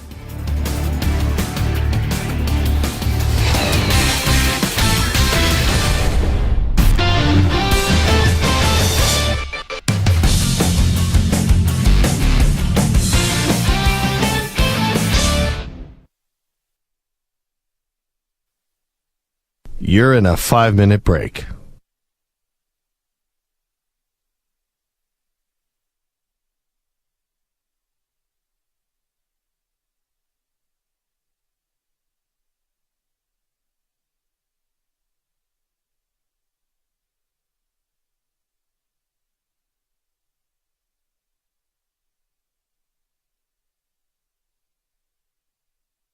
Four minutes, 30 seconds remaining.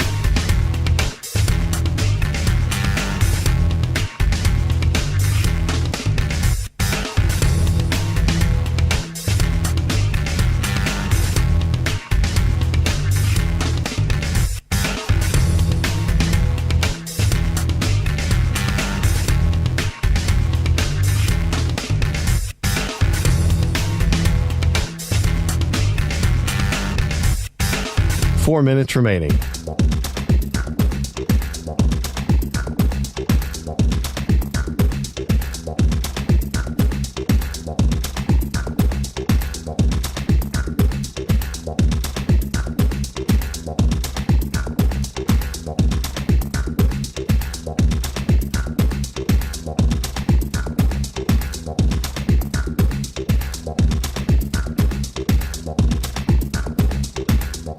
Three minutes, 30 seconds remaining.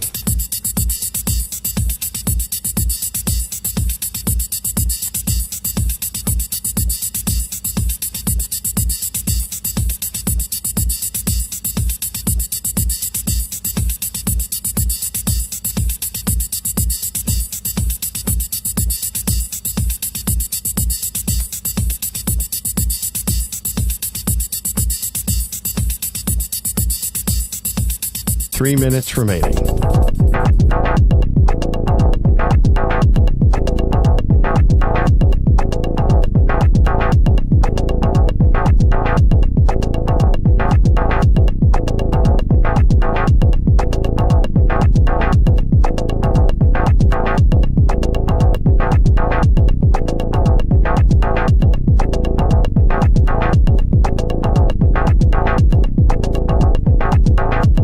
Two minutes, 30 seconds remaining.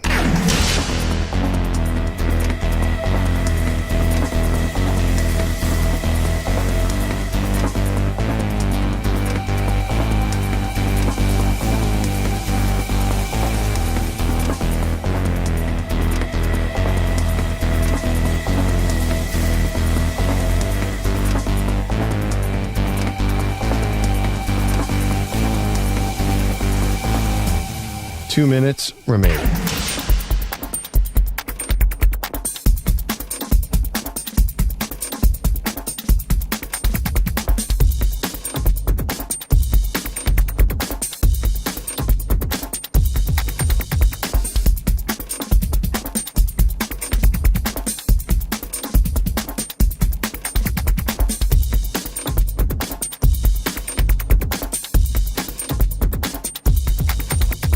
One minute, 30 seconds remaining.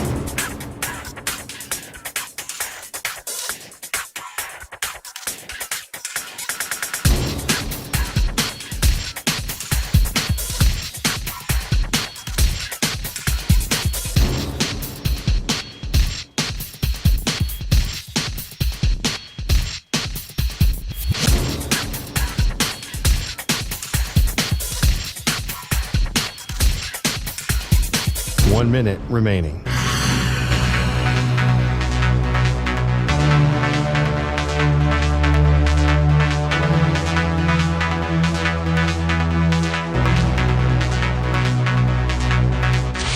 Five seconds remaining.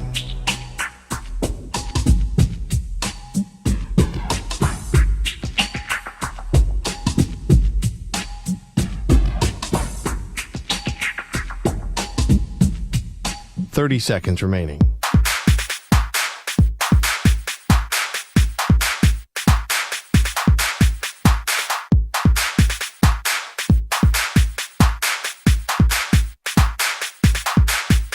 Fifteen seconds.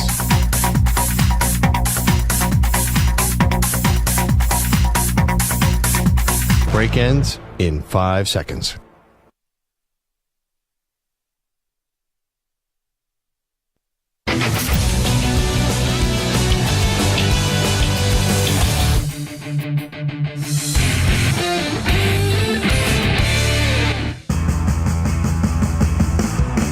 Zach's taking on the most polarizing issues in sports. Which side of the line of scrimmage will he end up on? Offside. Defense number 69. It's Onsides, Offsides with Zach Gelb. Alrighty, live in Atlanta for the national championship game. Zach Gelb here with you. It is onside, offside time. Stupak, what do we got cooking today? All right, all the blame in Baltimore is falling on star tight end Mark Andrews' shoulders after his awful fourth quarter fumble and his even worse drop ball on the tying two-point attempt. After the game, however, Andrews was not available to speak to the media. So onsides, offsides, you're okay with Andrews skipping the media after such a heartbreaking performance? You got to speak to the media there. You're a professional. You've been doing this for a long time. I think it makes it worse if you don't make yourself available after the game. And I think people would have sympathy for you, even though you are the biggest reason why the Baltimore Ravens lost. You just get up there and you go, hey, I dropped the ball. I got to catch it, right? And then the fumble early, you can't cough up the ball as well. And I think with how somber he would have been and showing that remorse and just saying, hey, it's on me, you probably have some sympathy, I would hope, in the media. And it's not as if you have to stand up there and talk for 22 minutes because it's very simple with Mark Andrews. 2-point conversion. What happened? I thought I had it. I dropped it. I feel horrible. And that's it. But to not speak to the media at all, eventually you're going to have to speak on it. But am I okay with Andrews skipping the media after such a heartbreaking performance? I'm not. So I'm going offside. Offside. All right. The Lions were the best team in NFC all year and suffered yet another devastating playoff loss. Now the team is likely to lose both offensive and defense coordinators as Ben Jansen is headed to the Bears and Aaron Glenn is up for several jobs. However, head coach Dan Campbell says that this isn't the end for the team. Do you feel like the Super Bowl window is still open for you guys going forward? Yeah, I do, man. I think that's, we talk about that core group is still intact, but yeah, we absolutely do. You got your culture, you got your identity, and you got players and that fit into that. And we've got that. We got players in every pivotal position you can ask for to have success. And those guys are made the right way. So absolutely our window is open.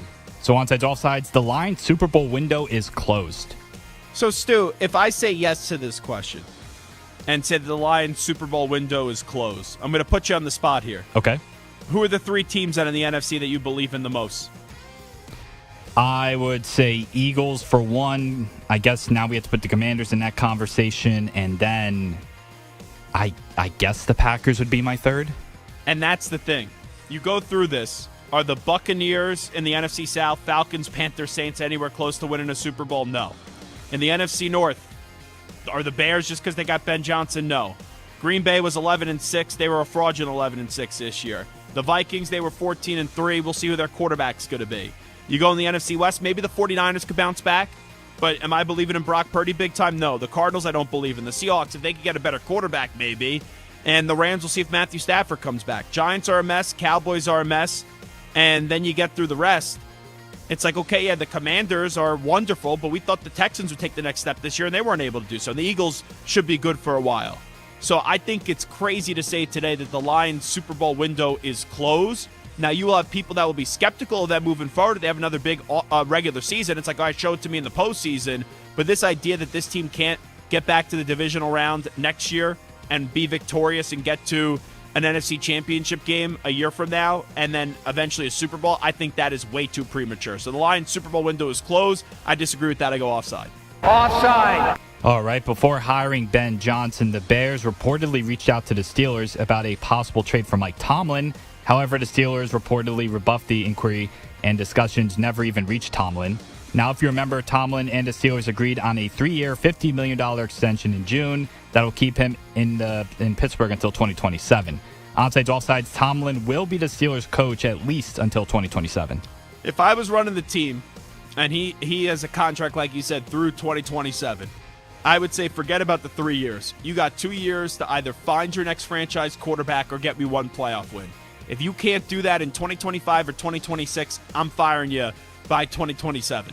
But the Steelers have had basically three coaches, Noel Cowher and Mike Tomlin.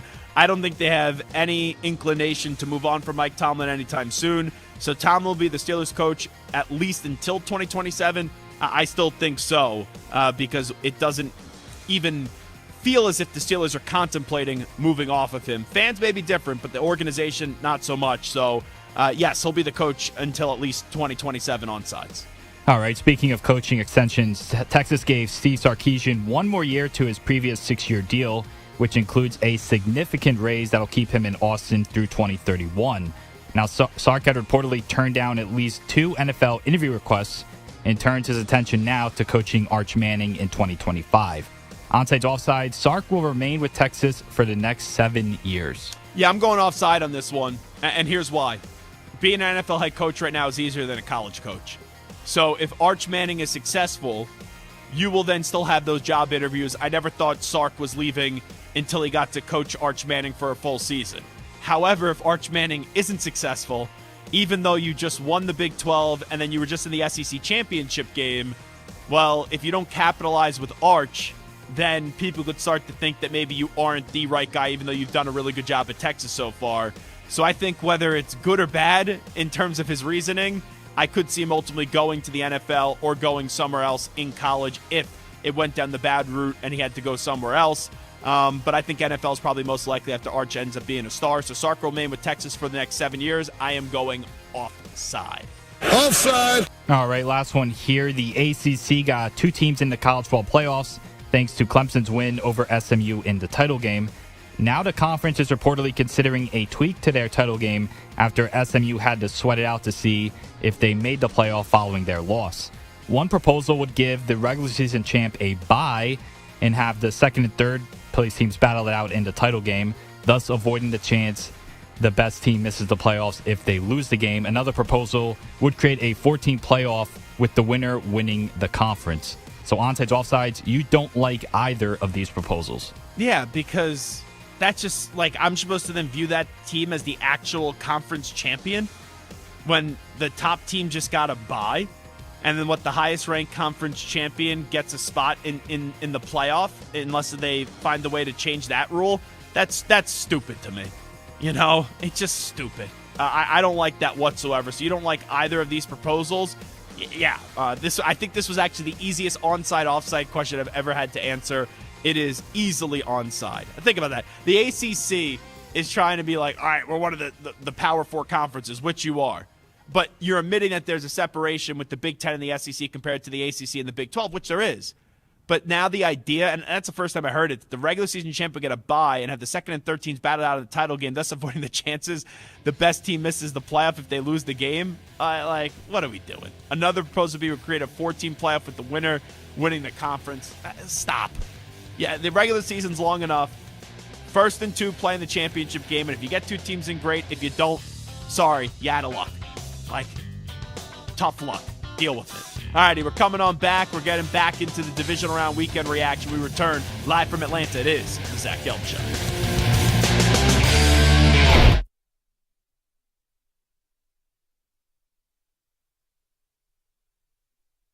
You're in a 5-minute break.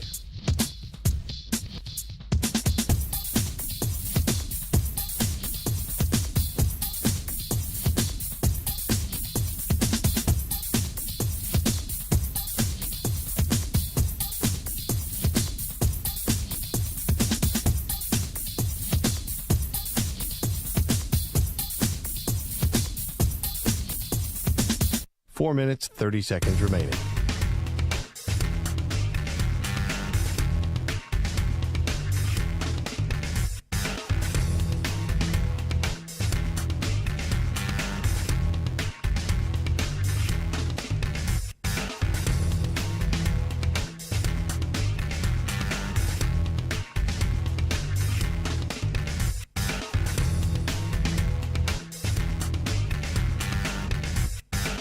Four minutes remaining.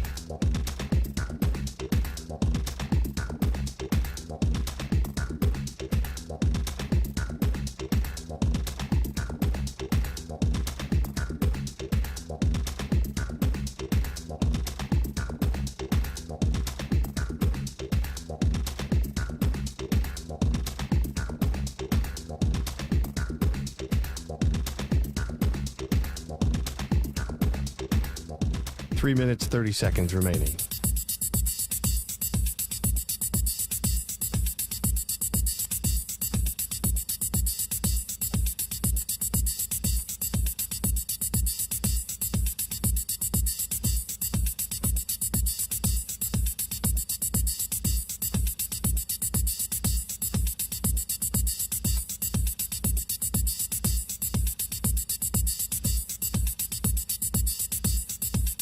3 minutes remaining.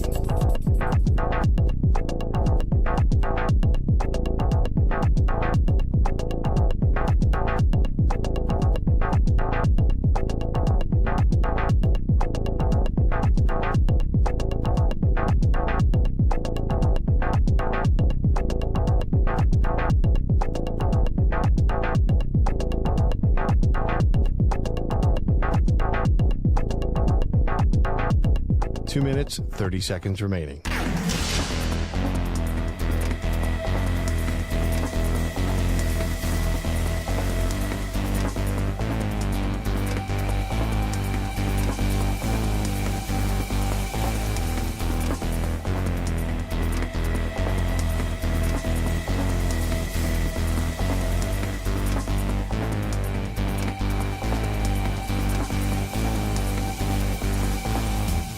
Two minutes remaining.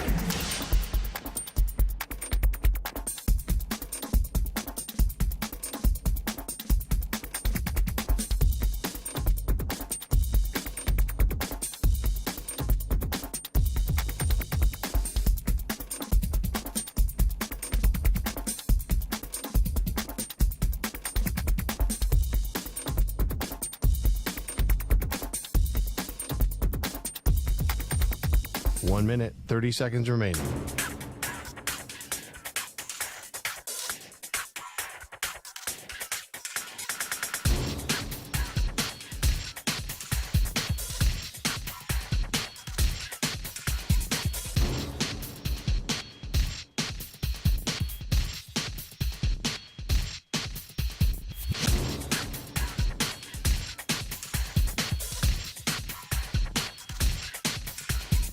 One minute remaining.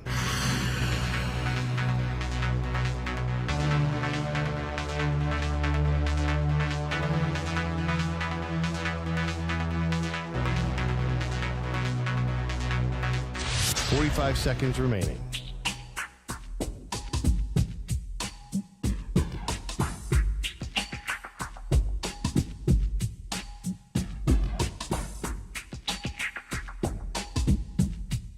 Thirty seconds remaining.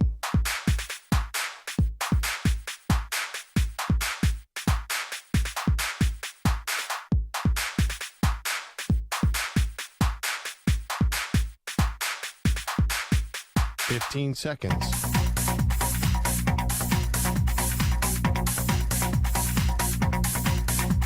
Break ends in 5 seconds.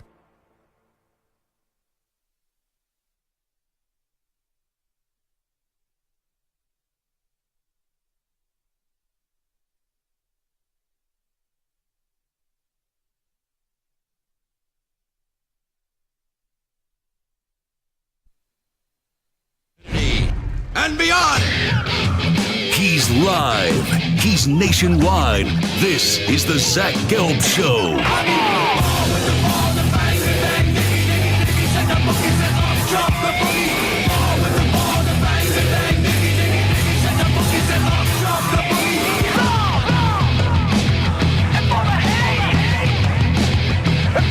Here's your host, Zach Gelb. How we do it, hour number 3 of our radio program. That's right, it is the Zach Gelb Show live in Atlanta today as we are at the national championship game. Getting set, coming up in a few hours. Ohio State, Notre Dame. Who's going to take it all tonight? We welcome you in across all the great local Infinity Sports Network affiliates, Sirius XM, now moving to channel 375, the free Odyssey app, and as always, streaming on YouTube. A lot of college football, a lot of NFL. This is a football show on a championship Monday and also coming off what was a very, very, very fun divisional round weekend. You know, there's been a lot of weeks this year in the NFL where I get it on a Monday, and you're always fired up to do a show on a Monday, but you go, football wasn't that great. Well, we got 4 good games, right? Chiefs and Texans was intriguing early. The referees were a storyline in this game, and the referees were absolutely horrible, but it's not the reason why the Texans lost, and we'll get into a little bit of that in just a second. You then just had, after that, the surprising upset on Saturday night. Commanders taking down the Detroit Lions, and you follow into Sunday, snowy Philadelphia, Eagles find a way to prevail up against the Rams. And then last night, you had Lamar Jackson up against Josh Allen, and the Buffalo Bills make you want to shout. They make you want to jump through a table, and they are now going to Kansas City to see if they could find a way to take down the Kansas City Chiefs. They've done so 4 times in the regular season in their last 4 matchups. 4-0 in the regular season, but they can't get the job done in the postseason. Maybe that luck will change. Maybe after so many years of being so close, they find a way to turn it around and they get the job done in advance of the Super Bowl, which will be in 2 to 3 weeks from now in New Orleans. We'll be down there in that first week of February down on Bourbon Street, having a whole lot of fun in Nolens, going to get some good food, Cafe Du Monde, and get a little beignet, and you get all the po' boys and a little turtle soup as well. So very much looking forward to heading down to New Orleans. But we're here in Atlanta today. We'll do a little national championship preview coming up in about 40 minutes from now, as we have one final college game of the season, football game, and it's sad to see the college football season go. What has been a stupendous college football season this year. The regular season was really fun. We thought we had a bunch of big dogs, and everyone fell, and then they still got back up. The only team that didn't fall in the regular season was Oregon, and Oregon got smacked by Ohio State. But both these teams, really the definition of teams that have overcome adversity. Northern Illinois beat Notre Dame in week 2. Notre Dame hasn't lost a game since then. And then Ohio State, you thought it was it for that football team, and you thought that they weren't going to find a way to take advantage of the talent that they have, and they have a lot of talent. Now, it's not the greatest college football team of all time, so we got to stop with that. They lost 2 regular season games. They have a lot of talent. We know that with the running backs, and we know how great Smith is and Ibuka is, and all the phenomenal defensive players as well, Downs and Sawyer. But, just recently, did we forget about LSU? LSU with Ed Orgeron and Joe Burrow and Jamar Chase and Justin Jefferson and all those defensive players, that was a better team. You forget about the U in the early 2000s. Let's just take it easy a little bit before some people say that this is one of the most talented college football teams that we've ever seen. It's a heck of a football team. It's a team that if they didn't go on this run and if they don't win tonight, it's a failure of a season.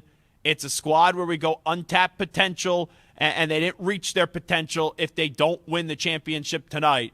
But just the fact that they're able to turn around, because I thought they were just down and out after losing to Michigan. They blew out Tennessee, make you regain some confidence. Then they just totally just wiped out Oregon. That to me is still the biggest stunner of the college football playoff. I thought Notre Dame get the national championship game, and I predicted them to get the national championship game, and I never believe in Notre Dame, but I predicted them to get here before the start of the college football playoff. I had them going up against Oregon. And it's not that Ohio State won. It's just in the fashion that they did win. And then, hey, they weren't great in the semifinal. Sawyer made the big play when they needed to. It was a stupid play call by Sark on 2nd and goal, and you pitch the ball 4,000 yards backwards when you only needed a yard or 2. But still, that's what great football teams do. They win when they don't play their best. And how dominant Ohio State has been, if this gets into a track meet tonight, if this is a high-octane offense type of game, then Notre Dame's not going to win. But if Notre Dame could keep it tight, could kind of keep it tough, and make this a game where it's low scoring, it's sloppy, maybe not the greatest thing to watch, then Notre Dame has a chance in this football game tonight, especially with defense and special teams and how big their defense and special teams has been throughout the college football playoff with Xavier Watts. And then you look at the special teams too. Hey, that first college football playoff game, you had a big return up against it was Georgia. They had the touchdown, the kick, the coming out of the second half. So we know the abilities by Notre Dame special teams. And then we saw what Jeter was able to do up against Penn State. Defense, special teams, and don't turn over the football. That's a formula for Notre Dame tonight. But if this gets into a track meet and the defense isn't on for Notre Dame and Ohio State gets into the mid-20s, high 20s, then I just don't think Notre Dame has the pieces to win the game. We'll get back to the divisional round in just a second. 855-212-4227. That's the number to jump on in. 855-212-4227. You can always get at me on Instagram and Twitter at Zach Gelb, where we're giving you great locker room access, behind the scenes type of clips recently. Last week we were all over the A.J. Brown stuff. Got a chance to talk to Saquon Barkley the other day, which has been really well received on the internet. He had high compliment and big time praise for Jalen Carter. You know, we'll be all on the scenes tonight in Atlanta for the national championship. Once the game ends, we'll be talking to a bunch of people, so you're going to want to see that content before we get on the air tomorrow at 3 p.m. Eastern, noon Pacific time. But let's start things off in this 5 p.m. Eastern time hour. Bobby in South Carolina wants to chime in on the national championship game tonight. Bobby, what's shaking? Hey, buddy. What is the temperature on the field going to be at game time? Well, it's a dome. Okay, I mean, okay, oh, that's right. I thought it's not the baseball field where the Braves play. No. This is Mercedes-Benz Stadium. It's where the Falcons play, which, by the way, there is a Chick-fil-A in that stadium, and usually on Sundays it is not open because Chick-fil-A isn't open on Sunday. It will be open tonight, so maybe I'll stop at the Chick-fil-A tonight. Okay, so you used to get a free Chick-fil-A if they hit a home run or something, right? Yeah, I have no clue. Bobby, appreciate the phone call. Thanks so much. There is Bobby. Okay, that was that's like Barstool. I love Barstool, by the way. When you're watching Sports Advisors, which is the betting show with Stu Feiner, Jersey Jerry, and then you also have Big Cat, and they go to the weather girl, Ashley, like, I know it's in a dome, but give me the weather anyway. But it's chilly here in Atlanta. I thought it would be warmer. I have a winter coat with me. It's 29 degrees.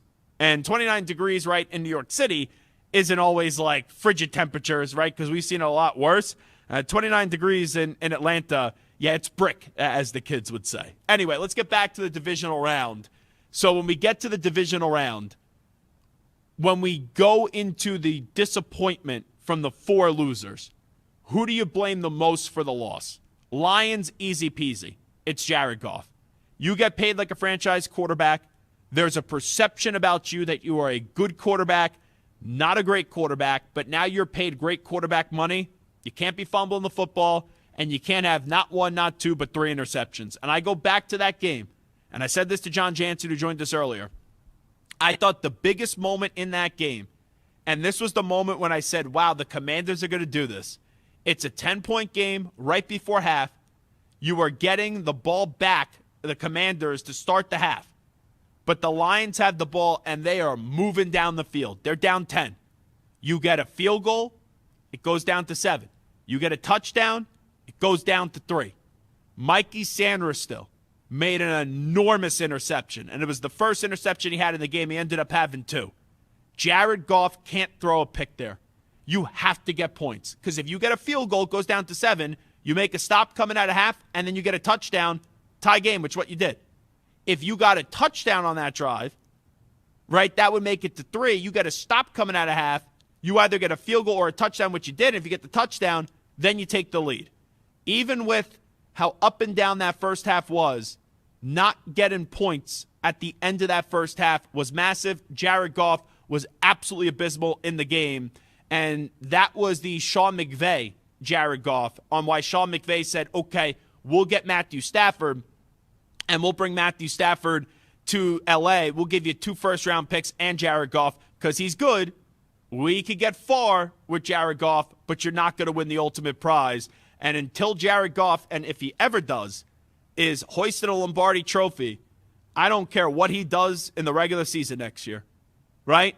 Not that Jared Goff is as good as Lamar Jackson or is as good as Josh Allen, right? As we've seen at times where you go, okay, regular season's good, but you got to get the job done in the postseason.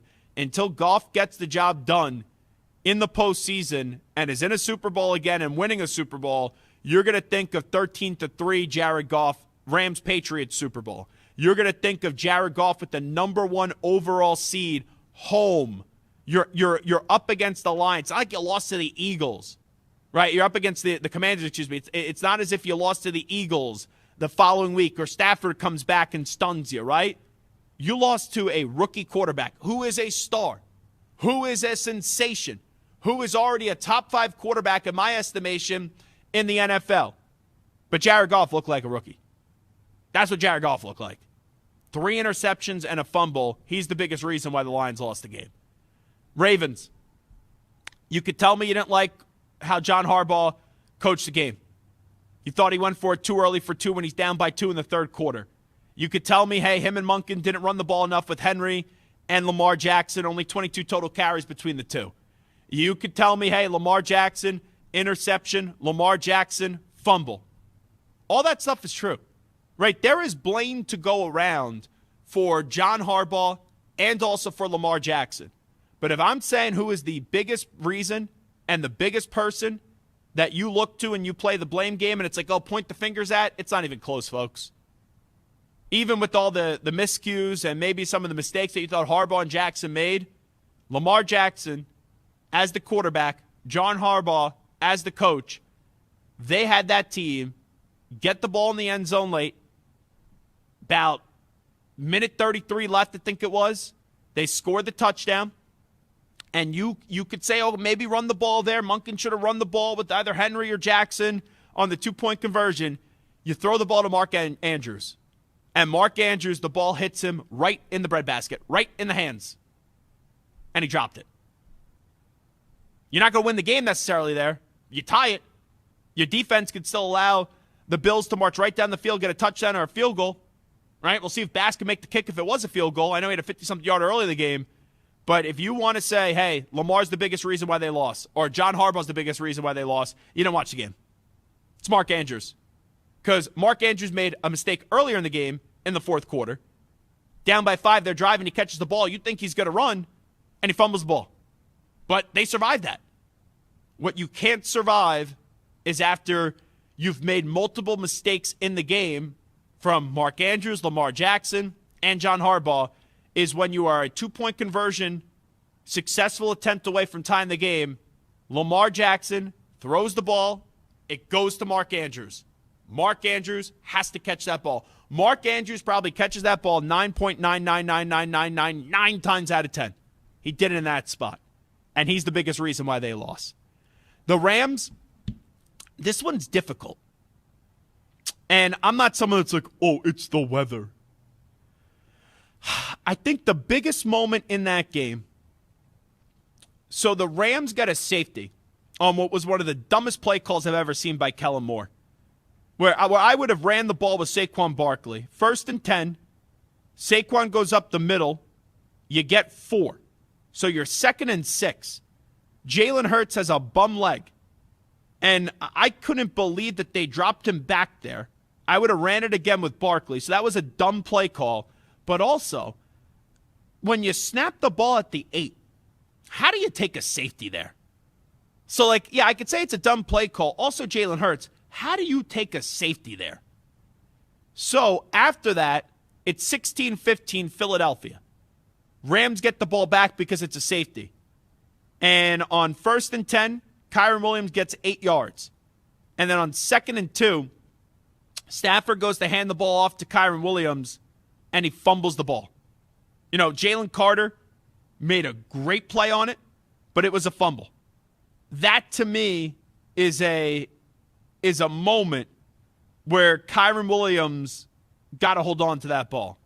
And then him and Stafford also had a miscommunication later on in the game too. But, geez, it just you have to hold on to the ball there. And not that the game is over there because the Eagles only scored a field goal. It's 19-15. But I thought that was a big momentum shift where the building started to get quiet. They just allowed a safety. It's a 1-point game. You got to go take the lead there. And Kyren Williams put the ball on the turf. Another great play made by Jalen Carter, by the way, who was just a beast in that game. And then the Texans. I've been really disappointed this year in C.J. Stroud. Last year, the way that we're talking about Jayden Daniels now are similar things that we said about C.J. Stroud last year. Sensational rookie season. The best we've ever seen. The foundation to do something really special next year. Right? They lost in the divisional round to the Ravens. I said going into the year, you could make the case he's the 5th best quarterback in football. Jayden Daniels really, though, has blown that out of the water. Because now he's in the conference championship game. He's better than C.J. Stroud. Right? Top 5 quarterbacks in the league, whatever order you want. Mahomes in there. Burrow in there. Lamar Jackson in there. Josh Allen in there. 5th one? You want to go Stafford? Okay, you can. After that, NFC East, it's not Dak. Not Jalen Hurts right now, even though the Eagles could win the Super Bowl. NFC North, Sam Darnold, give me a break. Like, what are we doing? It's not Jared Goff after what he did the other night. It's like you go through it. NFC South, I like Baker, but Baker's not top 5. NFC West, it's not Geno Smith. I talked about Stafford. It's not Kyler Murray. It's not Brock Purdy. AFC East, it's not Tua Tagovailoa. It's not Aaron Rodgers anymore. AFC North, Russell Wilson, forget about it. Come on, what are we doing?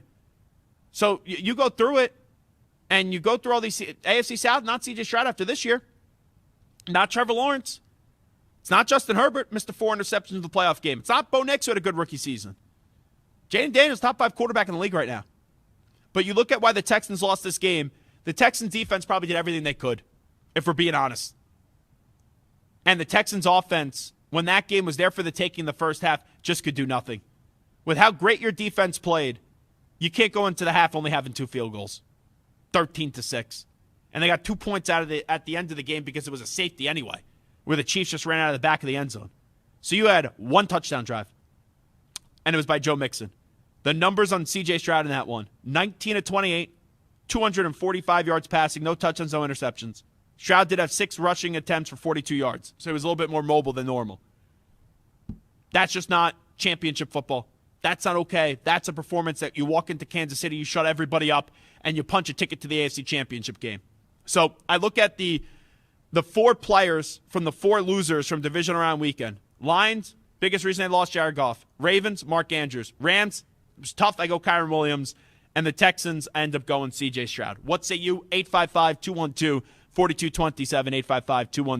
855-212-4227. We'll do No Huddle Offense coming up in 5 minutes. And then also, 20 minutes from now, we preview the national championship game tonight. It is the Zach Gelb Show live in Atlanta today as we get you set for Notre Dame and Ohio State. We're coming on back in 5 minutes.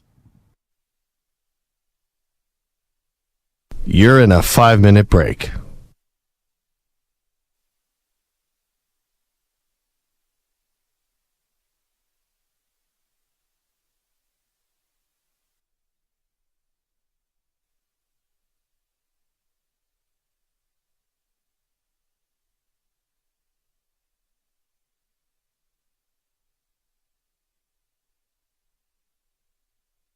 Four minutes, 30 seconds remaining.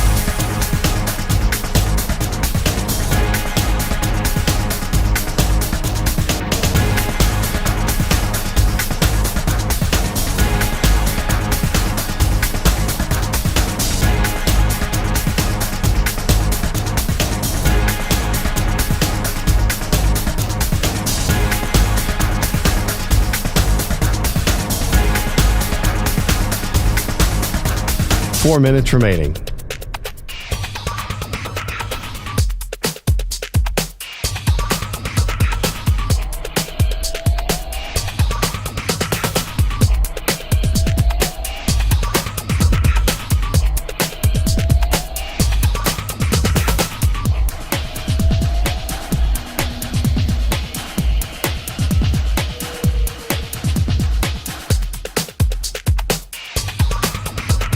Three minutes, 30 seconds remaining.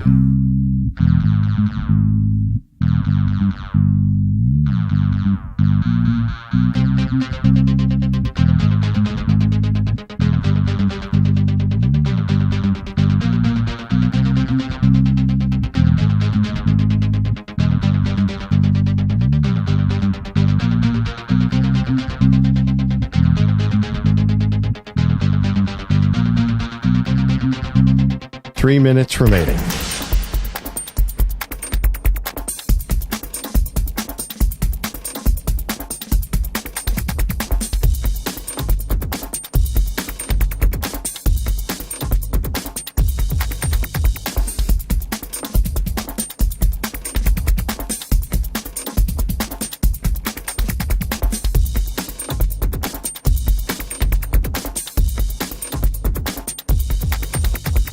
Two minutes, 30 seconds remaining.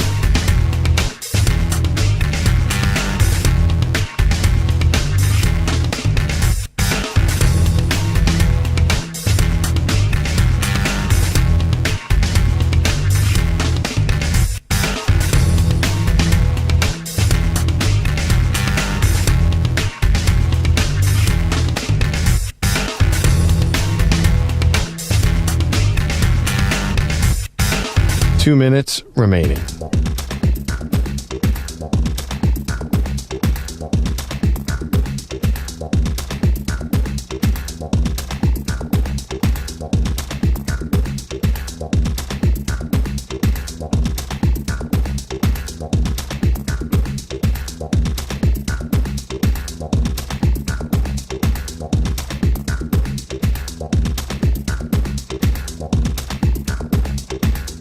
One minute, 30 seconds remaining.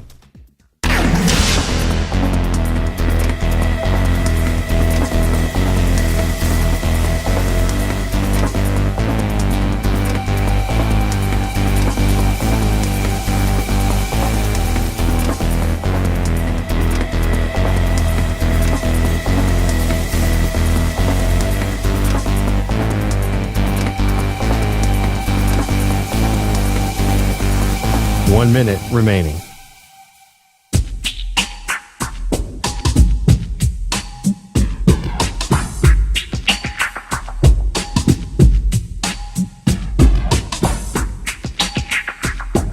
.45 seconds remaining.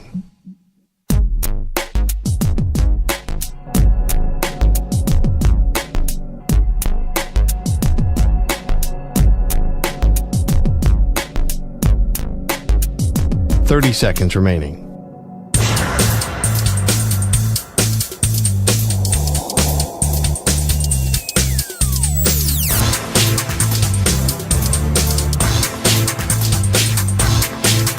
.15 seconds.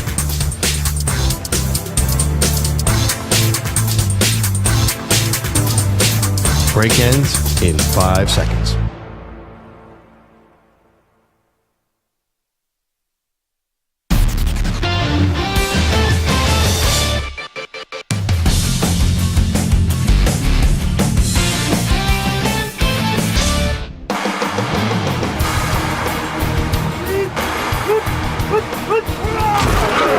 Touchdowns, sacks, upsets, and last-minute heroics. Another NFL Sunday is in the books, and we've got you covered with the biggest plays and sound bites from another wild week in the National Football League. It's time for No Huddle Offense on the Zach Gelb Show. Stu, we start things off in Arrowhead with the Kansas City Chiefs up against the Houston Texans. I saw that Taylor Swift, to no surprise, was at the game. She was right next to Caitlin Clark. Did your girlfriend, who I know is a big Swiftie, you are a big Swiftie as well, did you guys enjoy Caitlin Clark sitting right next to Taylor Swift? Just wondering. Oh, yeah. That was the first. She actually pointed it out to me because I was looking at my phone. She's like, oh, Caitlin Clark is with Taylor Swift. I'm like, oh, how about that? Yeah, I heard that Mad Dog Russo is annoyed, you know. Let me tell you something. Do I need to see Taylor Swift 3,000 times for crying out loud? Can I just make my bets, please? One time, can I go a game without seeing her? And now you got Caitlin Clark. Like, who gives a rat's ass? Just give me my football, please. I saw a headline. Mad Dog Russo upset with the Kelseys and Taylor Swift and Caitlin Clark. I don't know what he actually said, but that was the headline that I saw during the break. The Chiefs win 23-14 over the Houston Texans. So the Swifties prevail once again. Travis Kelce, one win away from going back to another Super Bowl along with Big Red Andy Reid and Patty Mahomes. Kelce comes alive in the postseason. That's been it the last 2 years. Regular season's pedestrian. For the Kelce standard, postseason he turns up 7 catches for 117 yards and a touchdown. Mahomes only 16 of 25 in the game for 177 yards and a passing touchdown. That's all he did need, though. Kareem Hunt had 8 carries for 44 yards and a touchdown. George Karlaftis was awesome with 3 sacks in the game. Chris Jones with the sack as well. Joe Mixon, 18 carries for 88 yards and a touchdown. Nico Collins, 5 for 81, and Will Anderson had 2 sacks in the contest. C.J. Stroud, as we were talking about, a very pedestrian 19 of 28 for 245 yards. No touchdowns, no picks, and 42 yards rushing. Let's listen up to the highlight. Kansas City Chiefs in the end zone. Patrick Mahomes to guess who? Travis Kelce Swift. They have 3rd down and goal to go at the 11.5-yard line of Houston. 3 receivers to the right. Mahomes stepping up again, tries to throw. Light caught! Touchdown! Kansas City! Travis Kelce Kelce owning this game. An 11-yard touchdown. Playoff Pat to playoff Kelce, and the Chiefs lead 19-12. I like Mitch Holthus a lot. I was going to praise that call because I always love when he goes, Kansas City. Playoff Pat is good. Playoff Kelce? We got to work on that. Maybe Mitch got to consult with Taylor Swift to come up with something that just sounds a little bit better than playoff Kelce. Clutch time Kelce, maybe? Clutch time Kelce? Yeah, I could clutch Kelce. We could ballpark something, but I'm not the voice of the Chiefs. Like, if I was getting paid to be the voice of the Chiefs, I'd come up with something really damn good. Anyway, Stu, what's the question here? Yeah, so for the Texans, do you view this season as a success or a failure? Maybe he could have said Travis Kelce's feeling 22. Could have done something like that. Feeling all right? Do I consider the Texans season a success or failure? I can't say it's successful. Like, yeah, they won the division. The division stinks. Yeah, they made the playoffs again. But they were a team that broke out last year, and they were expected to make that next step. Now, I know that they got decimated with injuries. Stephon Diggs, Tank Dell, Nico Collins missed some time as well. But they didn't take that next step, and they had an opportunity after a year that was rather boring and blah to walk into Kansas City and really give them a game. And, it was a fight, but you never thought the Texans were going to win. That offense was disappointing. So if you make me say success or failure, I can't say it's a success, so it's closer to a failure than a success when I take a look back at the Houston Texans season. All righty, next stop. The Texans couldn't find a way to get the job done up against the Chiefs, but Jayden Daniels found a way to get the job done at Ford Field, taking down the Detroit Lions. Jayden Daniels on a little screen pass to Terry McLaurin, and Scary Terry off to the races for a 58-yard touchdown. First and 10, Washington. They're throwing 41-yard line. Snap to Daniels. Quick throw to the opposite side. Terry McLaurin got through two defenders. 50, 40 by 40. 30 by 30. Foot race at the 20, 15, 10, 5. Stays on his feet. Touchdown! Touchdown, Washington! Unreal run by McLaurin! Oh, my God. So, Stu and Samter, we got to get, I think his name is Bram Weinstein, who does the games once again. So no one to me is better than Paul Allen. Football, regular season, postseason, play-by-play, not from like a national guy like a Westwood One guy or ESPN guy. I'm just talking about the team broadcasters. I know he, in the game-winning kick last week, it went off the upright. He didn't say that in, but him and London Fletcher are so damn entertaining. We either got to get London Fletcher or Bram on at some point this week before the NFC title game because they are a fun listen. Like, very entertaining, and if they could find a way to get to the Super Bowl and win the Super Bowl, their Super Bowl montage with the radio calls are really going to be something. But you take a look back at this one, Jayden Daniels' story, 22 of 31, 299 passing yards, 2 touchdowns, no picks. Also had 16 carries for 51 rushing yards. I made a degenerate bet this weekend, Stu. I usually only bet spreads. I usually only bet over-unders, and then anytime touchdowns. I was watching the game with my buddy Jason, and I have 3 future tickets, by the way. In the middle of the year, I took Bills to win the Super Bowl, and I took also the Lions to win the Super Bowl middle of the year. I cashed out when Sanders still made that pick, and I never cash out, so I got my money back. I rode the Bills still, so I had that alive. I had a Ram ticket from when we were in Vegas to just win the NFC. I did not cash that one out, but that did go down the drain. But I took the over. I've never done like an individual player carry. That's my degenerate bet, and I know most people listening are like, bro, like, I do that all the time. But I took the over for rushing attempts for Jayden Daniels, and it did hit. And I also had a parlay in that game. We had Sam Laporta touchdown. We had the over also in rushing yards for Jayden Daniels and the over in attempts. Oh, and then Brown. We had him over for yards. It was like 30-something, so we had a nice little parlay cooking. But you look back at this one, Jayden Daniels, a story. Brian Robinson then for the Commanders also had 15 carries, 77 yards, and 2 touchdowns. Terry McLaurin, you just heard that touchdown as well. And Brown of the Commanders, 6 catches for 98 yards, 11 catches, 187 yards, and a touchdown for him in this postseason. Jared Goff, as great as Jayden Daniels was, Goff was the antithesis, 23 of 40, 313 yards passing, a touchdown, though, 3 interceptions, and a fumble. 3 other players with 1 pass attempt. You had Montgomery, you had Teddy Bridgewater, who came in for a little bit, and then Jamison Williams as well, who had the interception, and Jahmyr Gibbs, 14 carries for 105 yards, 2 touchdowns, 7.5 yards per carry, 6 catches for 70 receiving yards as well, and Amon-Ra St. Brown, 8 catches for 137 yards. Jamison Williams, even though he had an interception in this game throwing the ball, he also had 61 yards rushing and also 1 reception for 19 yards. Stu, what's the question here cooking after we give you the audio and all the stats? Yeah, looking at the Lions, do you think they need an upgrade at the quarterback position? Well, they can't get out of the contract right now. I saw someone throw out there today, maybe you trade Stafford back to the Lions to get the job done, and the Rams take Goff because it's a younger quarterback and Stafford's now older, which I don't think it's going to happen.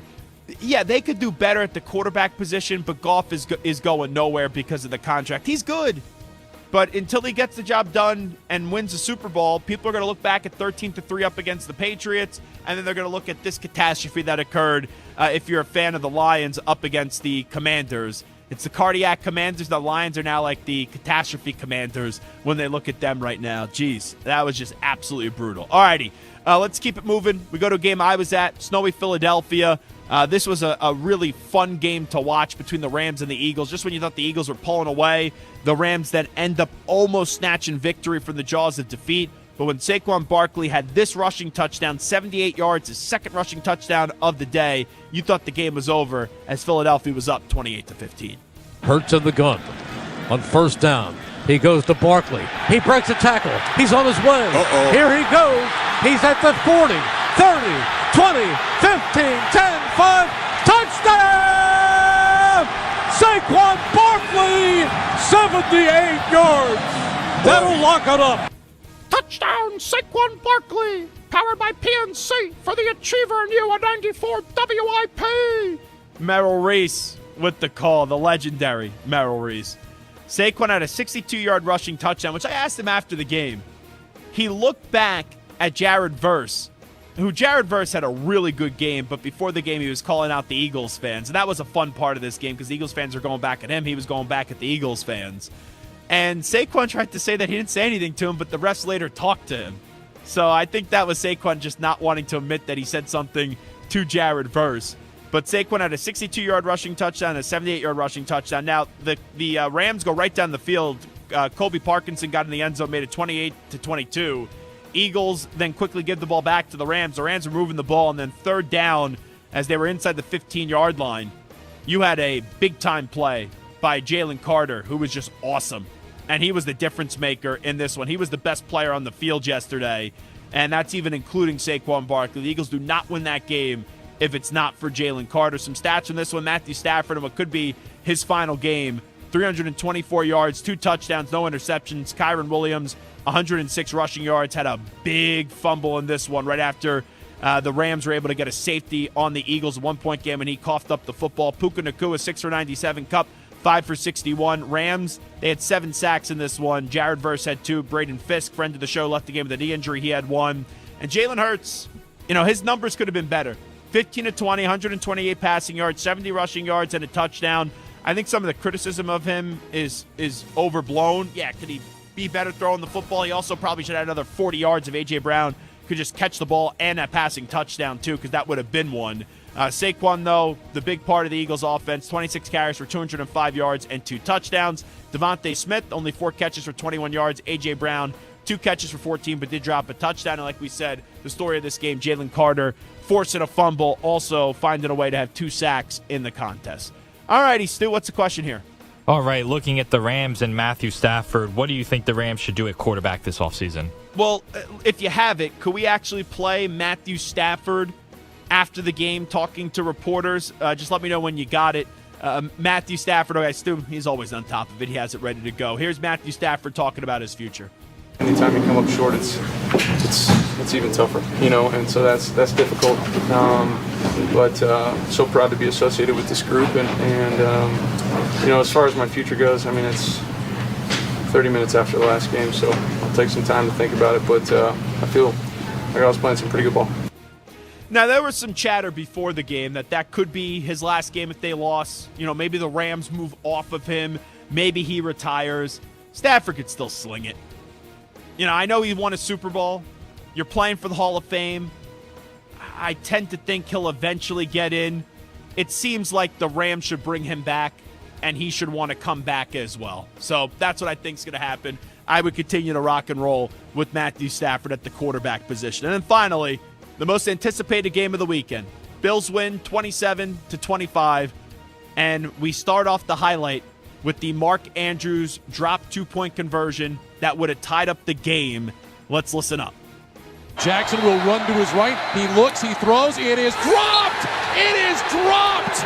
Andrews was open at the pylon and dropped it. His second drop of the game, and the Bills maintain a 2-point lead, 27-25. Andrews was open. The ball hit him in the chest, and he could not hang on going to the ground. He is going to be sick. That's Ryan Rackey. Sorry to laugh at the expense of Mark Andrews, but Mike Golick was funny. He is going to be sick. Hopefully Mike is not sick with his Notre Dame Fighting Irish tonight as they're going up against Ohio State. We're here in Atlanta for the national championship game, if you can't tell by now.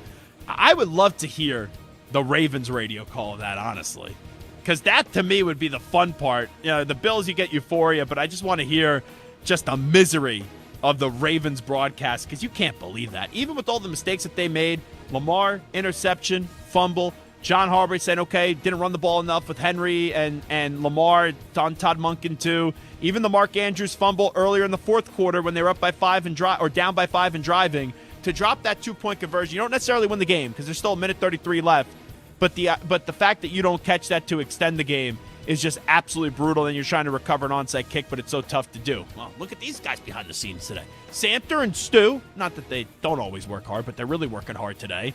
You ask, and, you shall receive. Here is the Ravens call. For the tie, the 2-point conversion. Lamar takes the snap, rolls to the right, throws, complete. No! Dropped it! Mark Andrews hit him in the hands! And Mark Andrews dropped it as he fell into the end zone. Play it again. That's awesome. For the tie, the 2-point conversion. Lamar takes the snap, rolls to the right, throws, complete. No! Dropped it! Mark Andrews hit him in the hands! And Mark Andrews dropped it as he fell into the end zone. No, he dropped it. Mark Andrews hit him in the hands. Oh, jeez. I thought it was like a Stern bit with John Hine. Hit him with the Hine. And hit him with the hands. And hit complete. Him with the No! hands. Dropped it. Mark Andrews. Oh, jeez. Lamar Jackson, 18-25, 254 yards passing, 2 touchdowns, a pick. Also had a fumble, 39 yards rushing. Derrick Henry, only 16 carries for 84 yards. Isaiah Likely, 4 for 73 and a touchdown. Rashad Bateman, 4 for 66 and a touchdown. Josh Allen, not the greatest stat line, but the only stat that matters this time of the year is the win. He got that 16-22, 127 yards, and he kept on to that football and did not turn it over. 20 rushing yards and 2 rushing touchdowns for Josh Allen as well. That's another thing. With quarterbacks and how mobile we are, you got to also factor in the rushing game. People do that with Jalen Hurts as well, where they don't factor in the rushing game when you're just looking at the passing yards and the passing touchdowns, because that's just how we're accustomed to it. James Cook, 17 carries for 67 yards. Khalil Shakir, 6 catches for 67 yards. And Damar Hamlin had 8 tackles in this game and a sack. Stu, what's the question here when we look back at Ravens and Bills? Yeah, so what does the loss do to the narrative about Lamar being a playoff failure? Well, he's the face of the franchise, so if you are simple-minded, people are basically just going to put this all on him. Like, you know how a few weeks ago when Penn State lost, and I'm the first one to shred Franklin, I'm like, that's not on Franklin. The first person that you think of in that loss is Drew Aller. That's how I feel with Lamar. Like, could Lamar have done things better? Yes. Could John Harbaugh have done things better? Yes. Can Mark Andrews have done things better? Of course. But even though a bunch of people made mistakes, you're still there at the end. And if Mark Andrews just catches the football, who knows what would have happened after that, but it would have been a tie game. So I don't crush Lamar for this one. I walk away crushing Mark Andrews. All righty, that's No Huddle Offense. We are live in Atlanta. One more segment to go, and we got a national championship, and we'll see who wins it tonight between Notre Dame and Ohio State. We'll give you 3 things to watch for this natty when we come on back in a few moments. Update time first. Here's the Ackman, Rich Ackerman.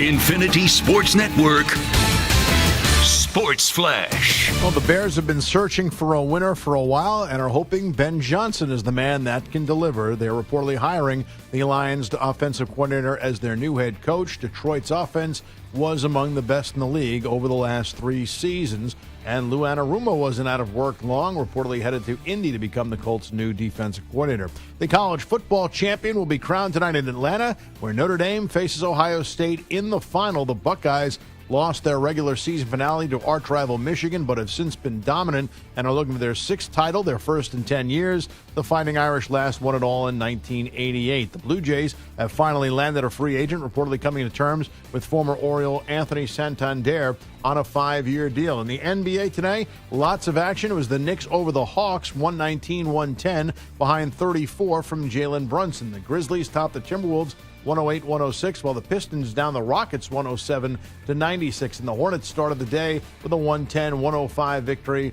over the Mavericks. Right now, the Cavaliers routing the Suns 110-78 in the fourth. Donovan Mitchell with 33. The Celtics lead the Warriors in the second, 31-18. NHL action, third period. Wild lead the Avalanche 3-1. Bracket in front of the Sabres 4-3 after 2. And the Bruins top the Sharks 6-3. I'm Rich Jansen.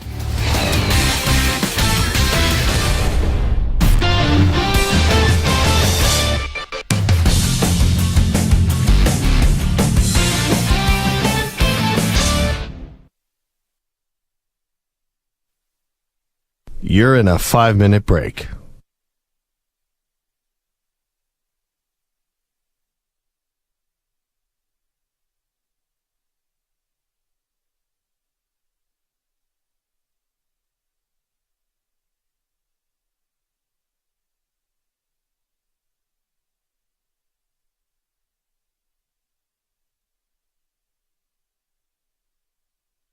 Four minutes, 30 seconds remaining.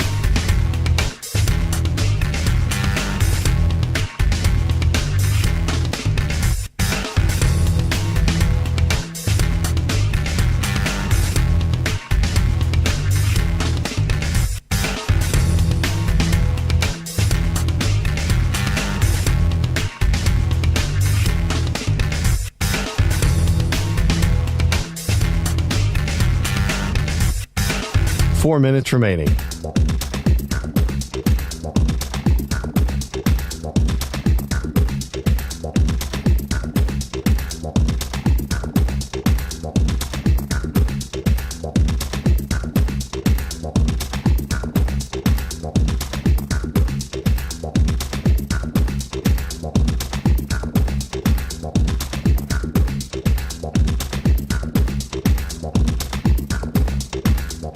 Three minutes, 30 seconds remaining.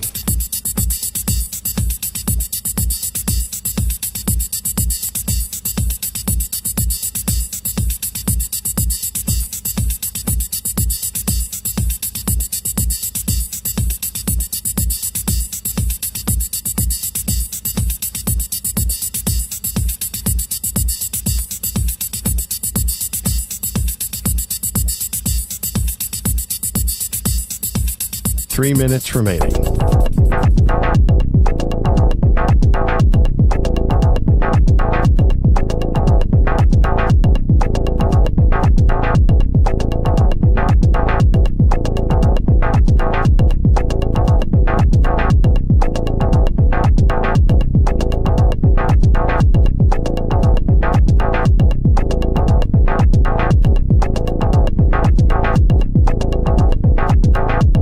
Two minutes, 30 seconds remaining.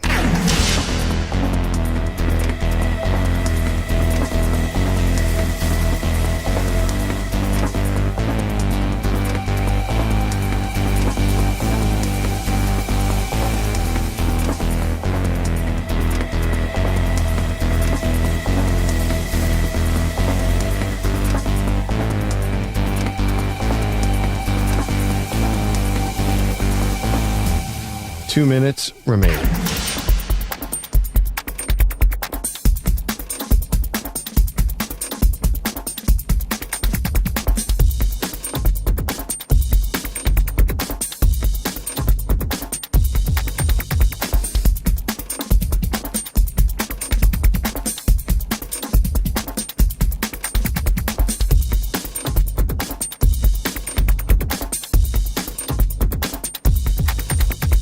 1 minute, 30 seconds remaining.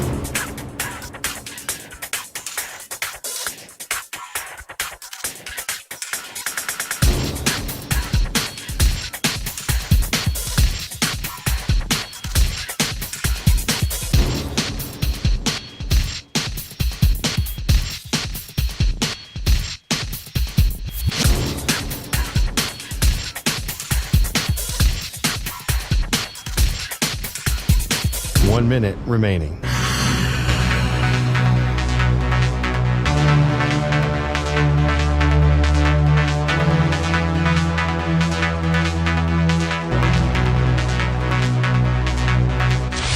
Five seconds remaining.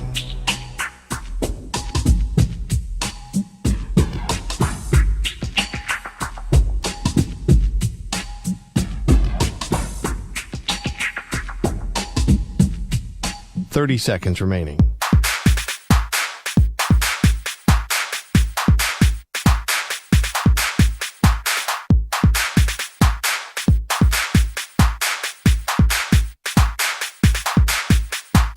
Seconds.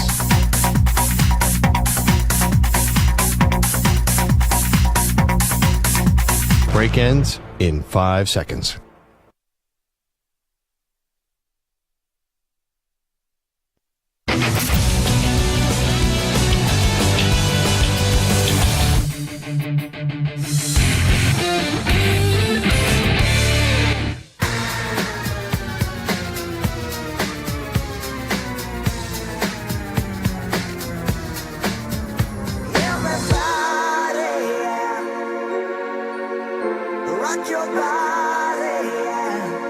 Hey, this is Howie. And this is Nick. From the Backstreet Boys. And you're listening to the Zach Gelb Show. And guess what? Zach is back. All right.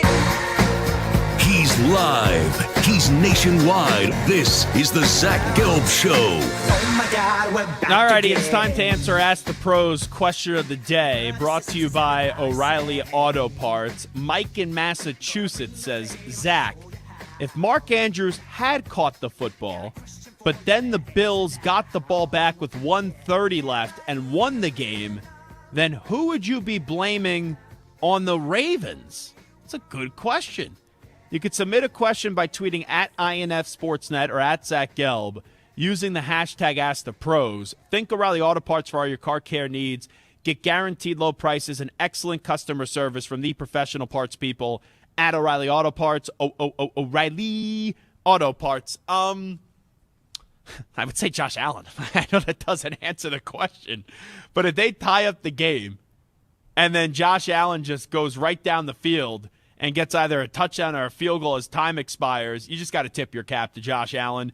I would imagine there would be a miscue and someone would stand out on the Ravens defense, which you would probably then blame someone on the defense. You know, could more blame be directed at Lamar Jackson because of the interception and the fumble, or John Harbaugh and Monken not run the ball enough with Derrick Henry and Lamar Jackson? I guess you could say that, but it would probably be someone on the defense. But if that was the case, you know, I'm not crushing Lamar today. I'm not crushing Harbaugh today. Mark Andrews has been the person that we're crushing. If he catches that ball, you know, I do think there'd be more blame probably directed on Harbaugh or Lamar, but it'd be someone to me on the Ravens defense. You got to see who made the miscue there. But then at that rate, just tip your cap to Josh Allen. All righty, we are in Atlanta for the national championship game. Make sure you follow me tonight on Twitter and Instagram at Zach Gelb, ZACHGELB, not only for behind the scenes of the national championship game, but also like the NFL playoffs. We've been pumping out a lot of good content recently, talking to A.J. Brown, Saquon Barkley. I should be at the NFC championship game this upcoming weekend, and then also we will be in the Super Bowl in a few weeks as well. And let me tell you, I could say this. You know, people have taken the throne at Radio Row, right? Jim Rome used to be the king of Radio Row. Also, Scott Farrell on the bench. No one does Radio Row better than me. Shake it up. You know, Sid Rosenberg back in the day used to do Radio Row really well. I'll go pound for pound up against anybody at Radio Row. You know, look at our interview last year with Micah Parsons. You know, we do very good interviews on this show. Eli Manning was really fun. We did the Ice Bucket Challenge, even though that happened 10 years ago. But, you know, we did the 10-year anniversary of it with Matt Ryan. We had Little Dicky on Radio Row. So we do Radio Row as good as it gets. So make sure you tune in for that whole week during the Super Bowl for some awesome interviews. And our team's working hard to give you the best product. Super Bowl week down in Nolens. Alrighty, tonight, national championship game. 3 things to watch for. Ryan Day and Chip Kelly's approach. Michigan and Notre Dame are similar. You also saw a little bit Nebraska as well with their defense when Ohio State struggled. Don't try to win a certain way tonight. Don't try to win, we're tough with the offensive line and we run the football. Use your 2 outside weapons. Use Ibuka. Use Jeremiah Smith, Jeremiah Smith's the best player on the field tonight. Don't try to win a certain way. It's a national championship game. No one remembers how you win the national championship game as long as you win the national championship game. Like, no one's going to sit there and be like, Ohio State won the national championship game, but they didn't run the ball enough. They didn't maul you with your offensive line enough. Like, use your stars. Don't get too cute here, even though I would love to see Ryan Day just projectile vomit in a big spot. Will Howard and Riley Leonard, ball security. Both of these quarterbacks, Howard has a higher ceiling than Riley Leonard. Riley Leonard is more mobile, but both have a floor. And we have seen both NIU, Michigan, we have seen both come up small when their teams lose. And then also, I think the biggest key in the game tonight, Notre Dame's going to have to get a defensive touchdown or a special teams touchdown.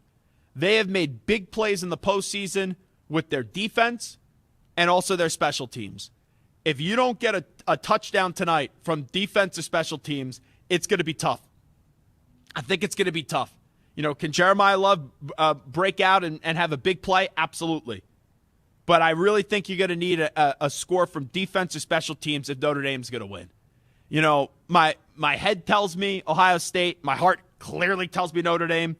I do not want to see Ohio State win. If Ohio State wins, which they should, tip the cap to them, salute, respect from where that team was after the Michigan game. I didn't think they were going to be here. You know, the Tennessee game did change the perception about them that they could get here. I said this earlier, I'll say it again. You know, people always expect an unbiased take. You know, I usually don't let my emotions get in the way when I'm picking games, and I'm usually pretty fair. This is my spite pick of the year. All right, folks, that's the bottom line. Notre Dame 23, Ohio State 20. Stu, real quickly, what's the prediction? I think Ohio State wins. I would say 31-13. Forget about it. Forget about it. You're a Notre Dame Fighting Irish fan. We'll talk to you tomorrow back in New York City. Enjoy the game tonight. Big thanks to John Jansen, Samter, Stu, everyone for putting this together live from Atlanta. We'll talk to you tomorrow in New York City at 3 p.m. Eastern, noon Pacific. We out. Bye-bye. Peace.